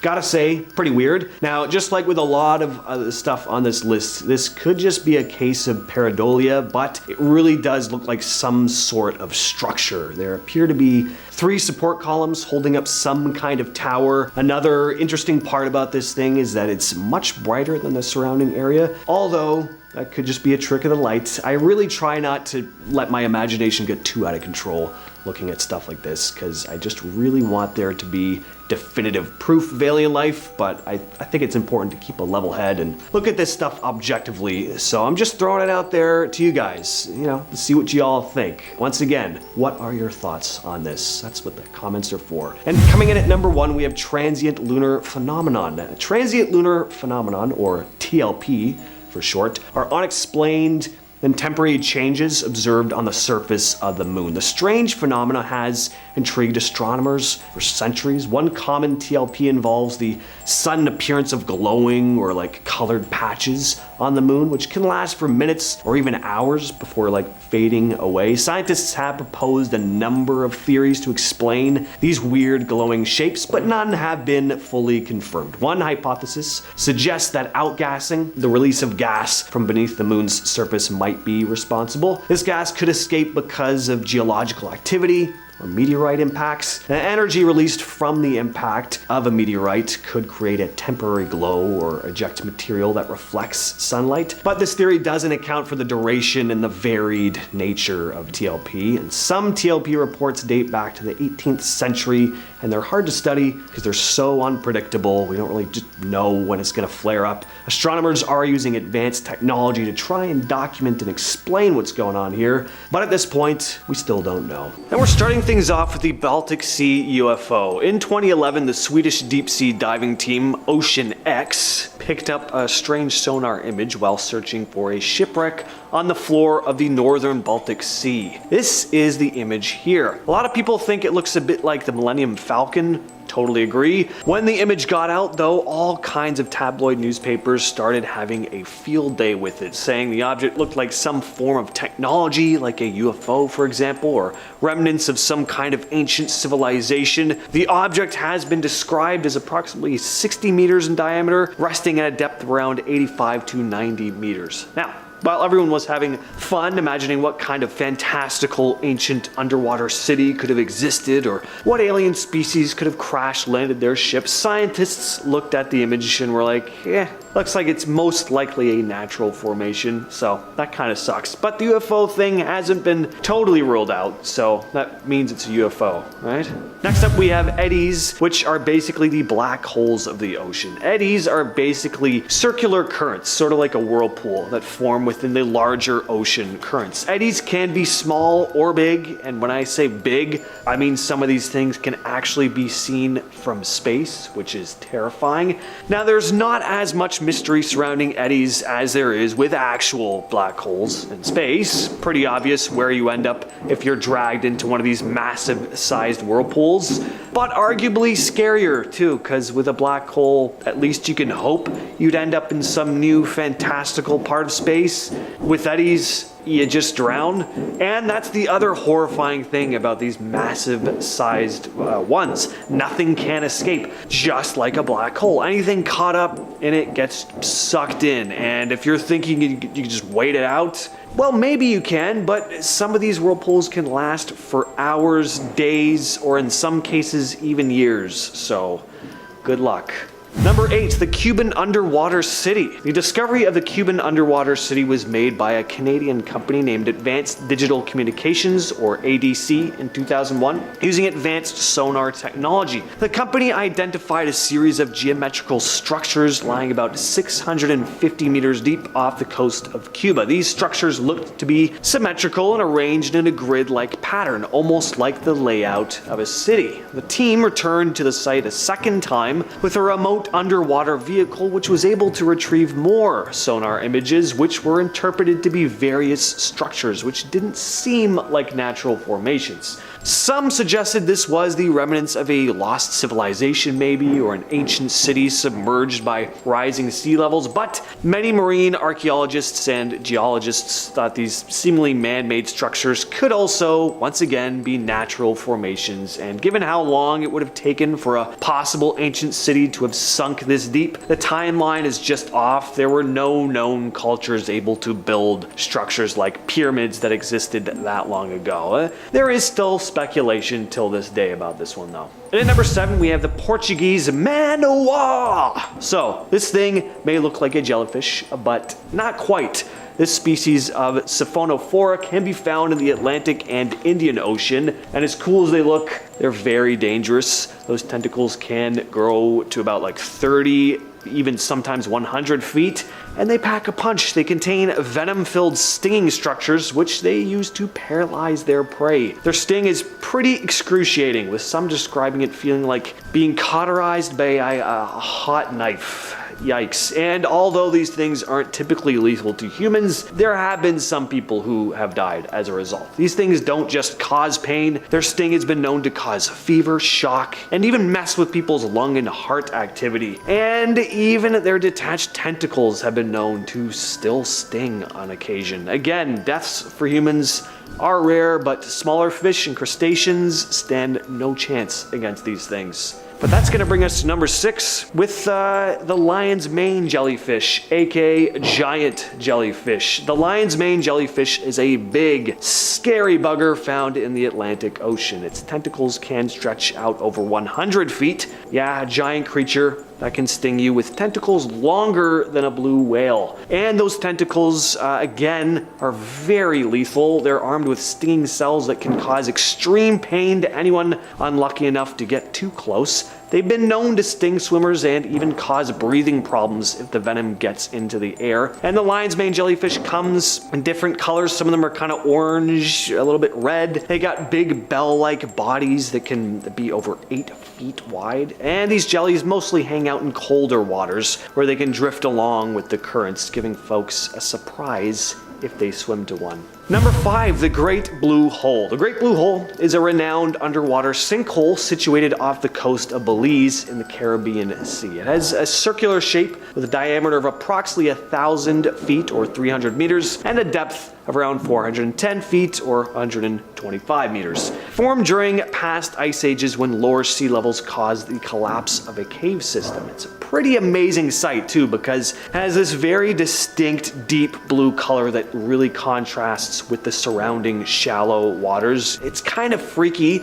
but as freaky as it is, it attracts a lot of tourists and professional divers who want to go down there to check it out. Divers exploring the hole have encountered unique stalactites, limestone formations, and a number of marine species, mainly sharks. Yeah, I've seen footage. It does look beautiful, but there are a lot of sharks of various species, and that's kind of scary. Okay, time for a story. This one has to do with the Titanic. It's a personal story, actually, once again. Yeah, before I get to this, though, I'll talk a bit about the wreckage, because that's the theme of the video. I probably don't need to give any of you a history lesson on the Titanic. I'm sure most of you know more about it than I do. I haven't even seen the movie, I'll admit. But the haunting wreckage was discovered by a deep-sea explorer named Robert Ballard in 1985. Fascination with the disaster began around then, and of course peaked with James Cameron's movie in 1997. All right, so interesting story here. I actually had relatives who were set to board the Titanic, but my great-grandfather, who was just a little kid at the time, at least I think it's my great-grandfather, I gotta brush up on my family history, but he had stayed out a couple nights before to watch a fire that was happening in the village they lived in. It had been raining, it was cold, and he ended up catching pneumonia, so they didn't end up leaving on the Titanic. They did leave on a boat later on, and apparently they threw flowers down over the wreckage site. Anyway, if they did board, they would not have survived. They would have been on the lower decks with Leonardo DiCaprio playing the fiddle, or whatever they did down there. Again, I have not seen the movie. But yeah, thank God, right? All of you wouldn't have little old me in your lives if things had gone a different way. How would the world cope without me in it? I don't know. At number 3, we have giant squids. These mythical creatures turned out not to be so mythical after all, and in 2004, the first actual sighting of these elusive creatures were spotted in Japan. Giant squids live in all parts of the ocean at varying depths, and the largest giant squid on record measured in at 59 feet, weighing nearly a ton with eyes the size of beach balls.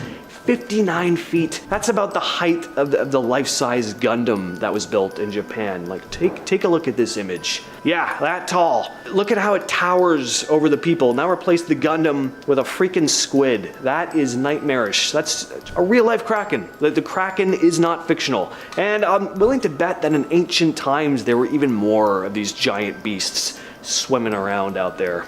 At number 2, we have the Bermuda Triangle. How can we do a scary Atlantic Ocean video without bringing up the Bermuda Triangle, right? The amount of spookiness and mystery surrounding this area has made it notorious for years, with reports of mysterious disappearances of ships and aircrafts beginning back in 1950. The boundaries that make up the Bermuda Triangle are typically said to be Miami, San Juan, Puerto Rico, and Bermuda, forming a triangle shape in the North Atlantic Ocean. The stories of vessels and vanishing without a trace and instruments malfunctioning within this area have stirred up a whole whack load of conspiracy theories over the years. Is there ancient technology down there messing with our equipment? Is the area cursed somehow? Now, many experts say it's got to do with just weather, strong currents. The thing is, even with all their explanations, there's still this big question mark hanging over the place.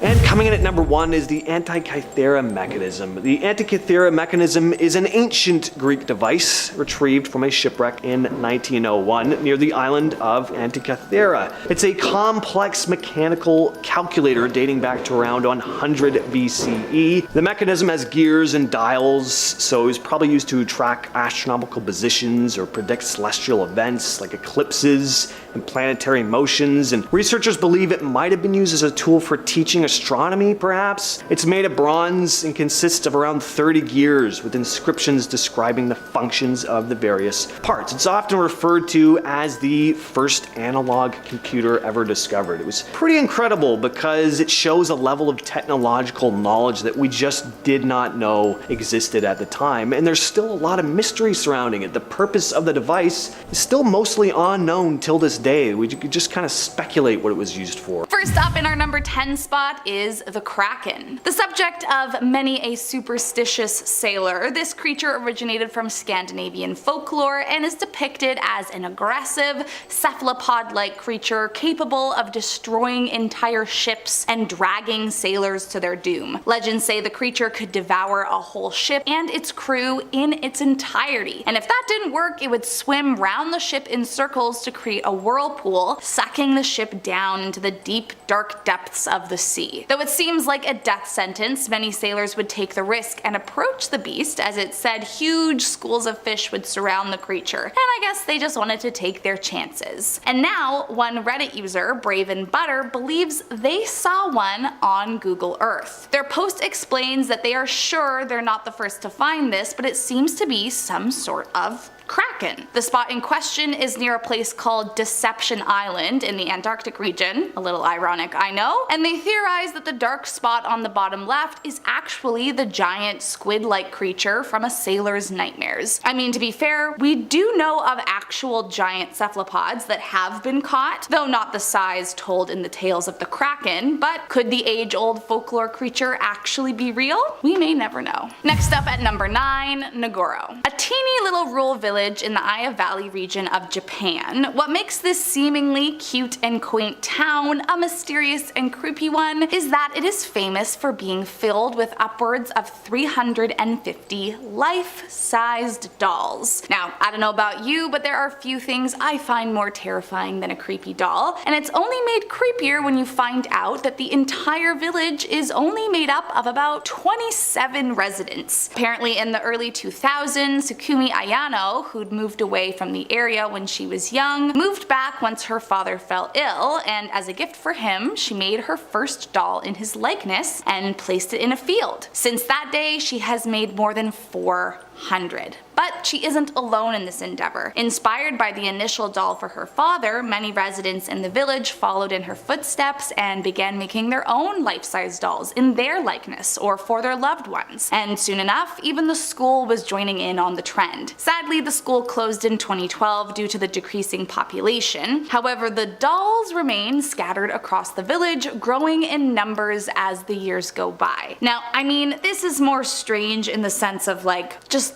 why did they continue to place so many creepy dolls in one place? But hey, maybe that's just me. Coming in at number 8, a massive pentagram. In an isolated corner of Kazakhstan lies a dark symbol measuring roughly 1,200 feet that appears to have been literally carved right into the Earth's surface. Although you might not be able to fully see the symbol at ground level, from above the stark pentagram is clear as day. Conspiracy theorists have linked the cliffside pentagram to the Freemasons and Wiccans, believing that it is a site of animal sacrifice and satanic ritual, although this has never actually been confirmed. But I will admit it is a bit mysterious. Apparently there are almost no other signs of human habitation in the area, plus, you know, a giant pentagram etched into the Earth's surface isn't something you see every day, nor is it usually a great sign. So whether it is a cursed geoglyph from Satan worshippers or not, I would say it's a strange discovery nonetheless. Moving on to number 7, underwater pyramids. Located in the Bahamas, this photo found in Google Earth has left many thinking that they've discovered underwater pyramids. Now let me just be transparent and admit that this is a full conspiracy theory, but I mean that doesn't make it not an entertaining mystery. The main conspiracy surrounding the discovery of these alleged underwater pyramids is that they are living proof of the long lost city of Atlantis, or at the very least proof of some ancient Aztec civilization. But of course there are others out there who claim these underwater pyramids all have to do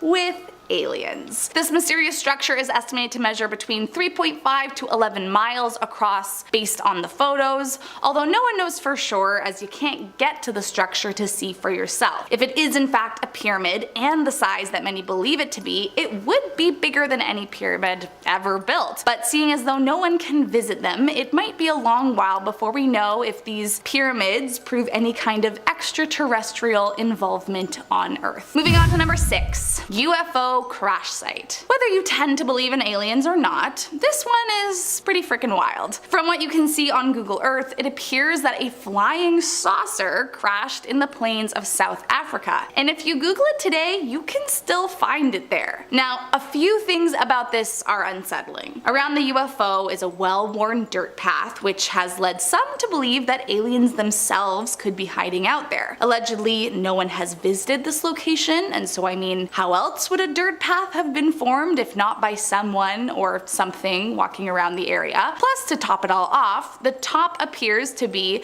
metallic from the area it's shot from, which is unlike any rooftops on other buildings in the area. And many conspiracy theorists are convinced it's a UFO. But no one has been able to explain once and for all if that's true or not. I mean, you tell me, what do you think you are seeing here? Moving on to number 5, Baker Lake. Up in a remote location of Nunavut, Canada, there is a seemingly innocuous place called Baker Lake that for some mysterious reason is not fully visible on Google Earth. In fact, if you do a quick search, there is actually a long black strip that covers a good chunk of the area, and as I'm sure you can imagine, it has garnered a terrifying conspiracy theory to explain why that is. The theory states that this black strip is actually covering extraterrestrial beacons that the government secretary brought down to Earth in 1972. The theory then goes on to explain that these top secret beacons exert powerful electromagnetic fields that disrupt Earth's natural energy grids, which in turn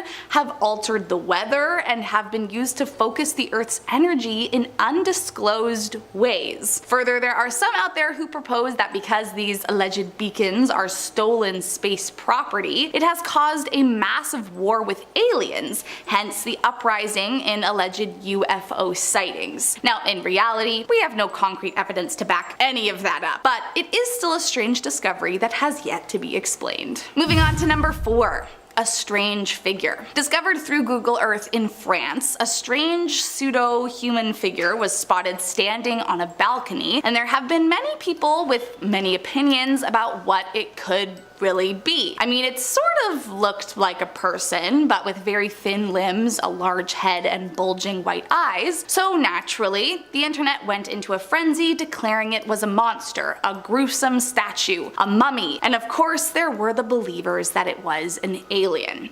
However, even weirder was that shortly after it was discovered, Google quickly covered up the figure with a blurred box. This only made matters more intriguing. Why cover up something that you aren't trying to hide, many wondered. Were conspiracy theorists correct? Was this actually some kind of extraterrestrial species? Well, considering it's not visible anymore, we are not likely to find that out, but man, what a weird little situation. Moving on to number 3, the Eye. Several years ago, while he was scanning through Google looking for a location to film a documentary, director Sergio Nesperellum came across a strange formation situated in the northeast of Argentina.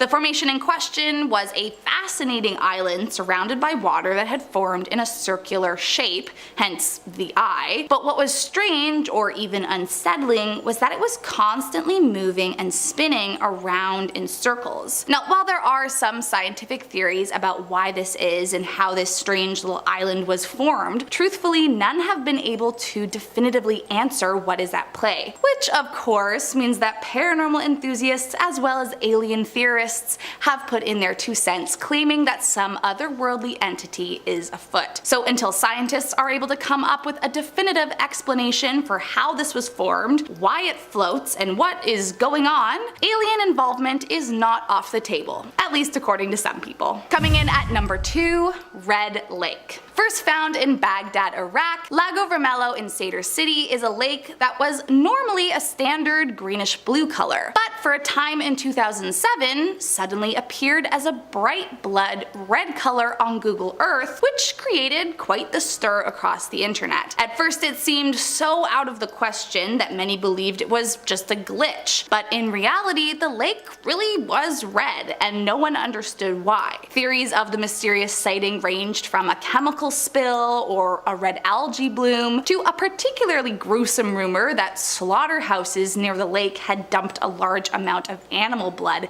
into it. However, the actual reason was never actually discovered. The good news is that the lake eventually returned to its normal state of greenish blue, but it still remains as one of Google Earth's many mysteries. And last up in our number 1 spot, major crime. It doesn't get much creepier than this, you've probably heard of this one, but back in 2009 in the Netherlands, a very creepy image appeared on Google Earth that had just about the entire internet wondering what the hell they were seeing. The image shows a pedestrian dock in Beatrix Park in the Dutch city of Almere, but the concerning bits are the long red trail of smears across the boards that end with what looks like a bloody body with a mysterious person standing by. Many people immediately jumped to the same conclusion. Did Google Earth actually capture someone being killed in broad daylight? Here's what we do know. Reportedly, there was no investigation or follow-ups on it, which would hopefully mean that a dead person was not what is being shown here. However, it's still a super creepy image. Some have suggested that the red trail isn't actually blood, but water staining, which appears red due to the color of the wood, and that the body is actually that person's dog who is going for a swim. First up, we have gold coins, $100 million worth. Unexpected,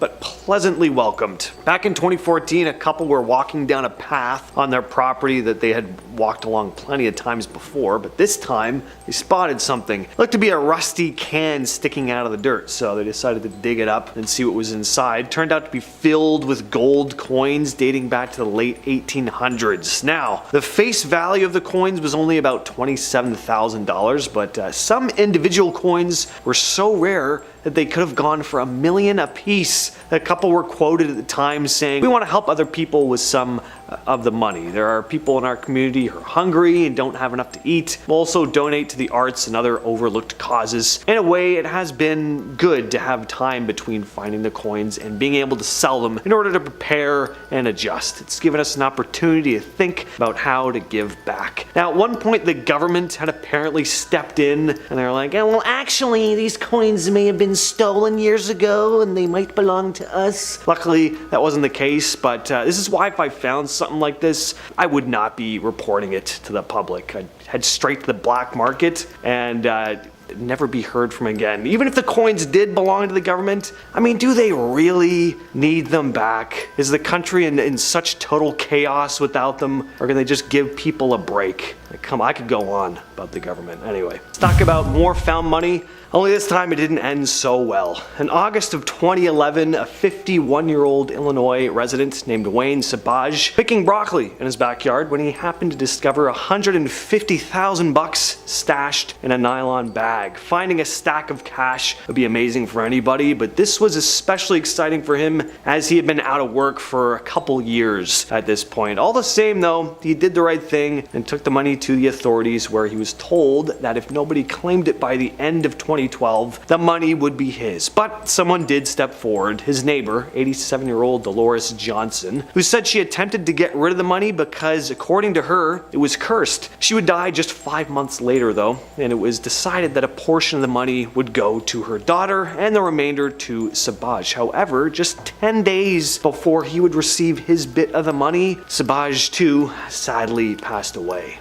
Next up, we have mastodon vertebrae. In 2015, in Bellevue Township, Michigan, a contractor named Daniel LaPointe Jr. was excavating his neighbor's backyard for some reason when at one point he noticed a 4-foot bone protruding from the dirt. His neighbor Eric Witzke came out to help, and together they started digging it out. Turned out to be a rib bone, and this would be just one of 42 bones they'd find in total belonging to a massive sized mastodon. They dug up legs, shoulder and hip bones, vertebrae fragments, and the base of a tusk. That's what I'd really want to find. I'd be a little disappointed if I didn't find at least a part of the tusk. That's the whole star of the show when it comes to mastodons. It'd be like finding a velociraptor but without the claws. Just kind of a letdown. Might as well just throw all the bones in the garbage at that point. The bones had several tool marks etched into them as well, making it seem like the beast had been taken down by ancient humans. Pretty cool. Number 7, the graveyard. In an astonishing turn of events, a New Orleans man made a startling discovery while attempting to install a pool in his backyard. Whenever I say New Orleans, oh, commenters hate that. I gotta go New Orleans. Anyway.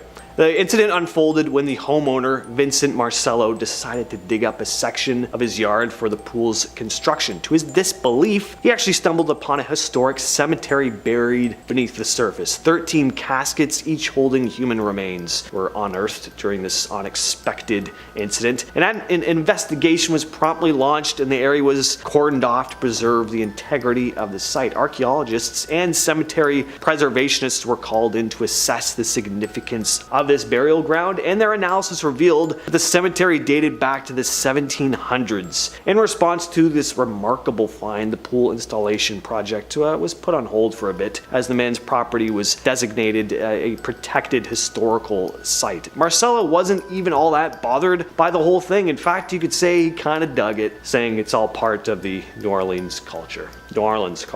Next up, we have the cheetah. In October of 2008, a 9-year-old kid, Toby, was playing in his backyard when he stumbled upon an unexpected visitor, a cheetah. The incident occurred in Cambridgeshire. Turns out the cheetah had escaped from the zoo through a broken electric fence. The boy had been playing on his bike when he spotted the big cat and immediately ran inside to tell his mom as the cheetah pounced on his bike, started chewing up the seat. At first, his mom didn't believe him either. I wonder why, thinking he was just, being a kid with an overactive imagination. But she took a peek outside anyway, and sure enough, there was the cheetah chilling in the backyard. She immediately contacted the police, who swiftly responded to the situation, along with the zookeepers, who arrived at the scene and managed to safely capture the cheetah without harm having been caused to the animal or residents. Unfortunately, Toby apparently had recurring nightmares after that though, which I don't blame him for. Number 5, giant armadillo fossils. In 2020, Juan de Dios Sota, an Argentinian farmer, made an incredible discovery on his property while transporting some cattle. The river had dried up recently due to a drought, revealing the fossilized remains of 4 massive-sized armadillos, also known as glyptodons, which have been extinct for about 10,000 years. There had never been 4 of these animals discovered in the same place until this incident here. The shells were 5 feet long, about 2 inches thick. They weren't able to determine exactly how they died, but they had all been facing in the same direction as if they were all making their way towards something. These particular glyptodons were believed to have died 20,000 years prior to this. And apparently part of the reason they likely went extinct is because our ancestors used their shells as shelter. Yeah, that's how big these things were. Next on the list, we have the tunnel to the pyramids. This one is absolutely insane. An Egyptian citizen, only known to the media as Nagy, was illegally digging in his backyard. Like, I don't even know how to describe it. An amazing discovery. 33 feet beneath his house, he discovered a tunnel made up of stone. Now, already, that is really cool. Not something I'd ever forget. I'd be gathering up a crew of Goonies to go exploring it, but archaeologists were sent to the scene and discovered that the tunnel actually led to the Pyramid of Khufu, the oldest and largest of the 3 Giza pyramids. There's always been a legend that there was this underground causeway between the pyramids, and archaeologists had actually been searching for the passageway for decades. It was right in some dude's backyard the whole time. If he just not reported it and just kept digging his way through, like, what an adventure. I don't know. I didn't know stuff like this actually happened in real life. Helps, I guess, that he lives in Egypt. But, yeah. Number 3, medieval treasure. In 2007, an Austrian man was digging in his backyard near Vienna, attempting to expand his pond, when he happened to dig up a bunch of treasure. And I do mean treasure in the classic sense. He didn't just find money, he found like fairy tale treasure. Jewelry dating back 650 years. Rings, brooches, ornate belt buckles, many of which were studded with jewels. It was even determined later on that some of the pieces had been made for a royal court. Incredible find. Feels like something right out of a classic fantasy movie. I can't find anything like that here in Canada. Now, what would you guess some of these 200 some items would be worth? I actually guess it was like maybe $500,000 or something. Maybe I just don't know anything about this kind of thing. But apparently it was all worth about $150,000 or 100,000 euros. Doesn't seem like all that much for what it is. I mean, I'd take it, obviously. I'll take any money I can get my hands on. But I'd probably be a little let down with that estimate. All right, let's move on to something gross. A lot of these discoveries have been really cool, so now I want to talk about something you wouldn't want to find in your backyard. Gotta keep things varied, you know? In 2012, a man named Li Ziwei was putting some dates out to dry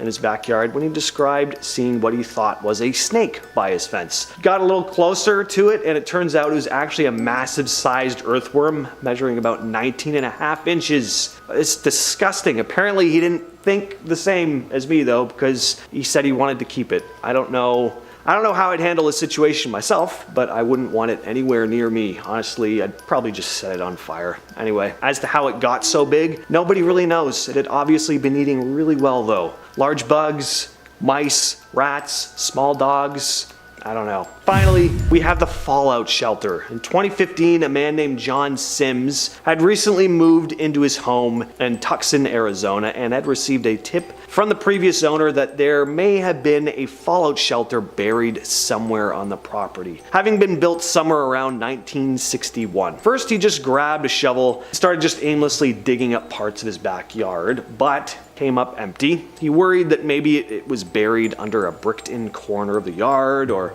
had possibly collapsed, but Sims didn't give up and continued his painstaking search, finding a sketch of the shelter through city records and using a metal detector to finally pinpoint it. He finally found the entrance and was able to pry open the heavy metal hatch. Being a fireman though, he knew well enough to test the air for mold first and wait until he could have a few people around on the surface to make sure he wouldn't get trapped when he decided to descend down and explore. Unfortunately, the shelter was empty aside from some rubble, but he decided to restore the structure, planning on using it as an escape from the intense summer heat. Also, just knowing you have a place to go if some kind of crazy disaster kicks off, it would definitely help me sleep easier at night.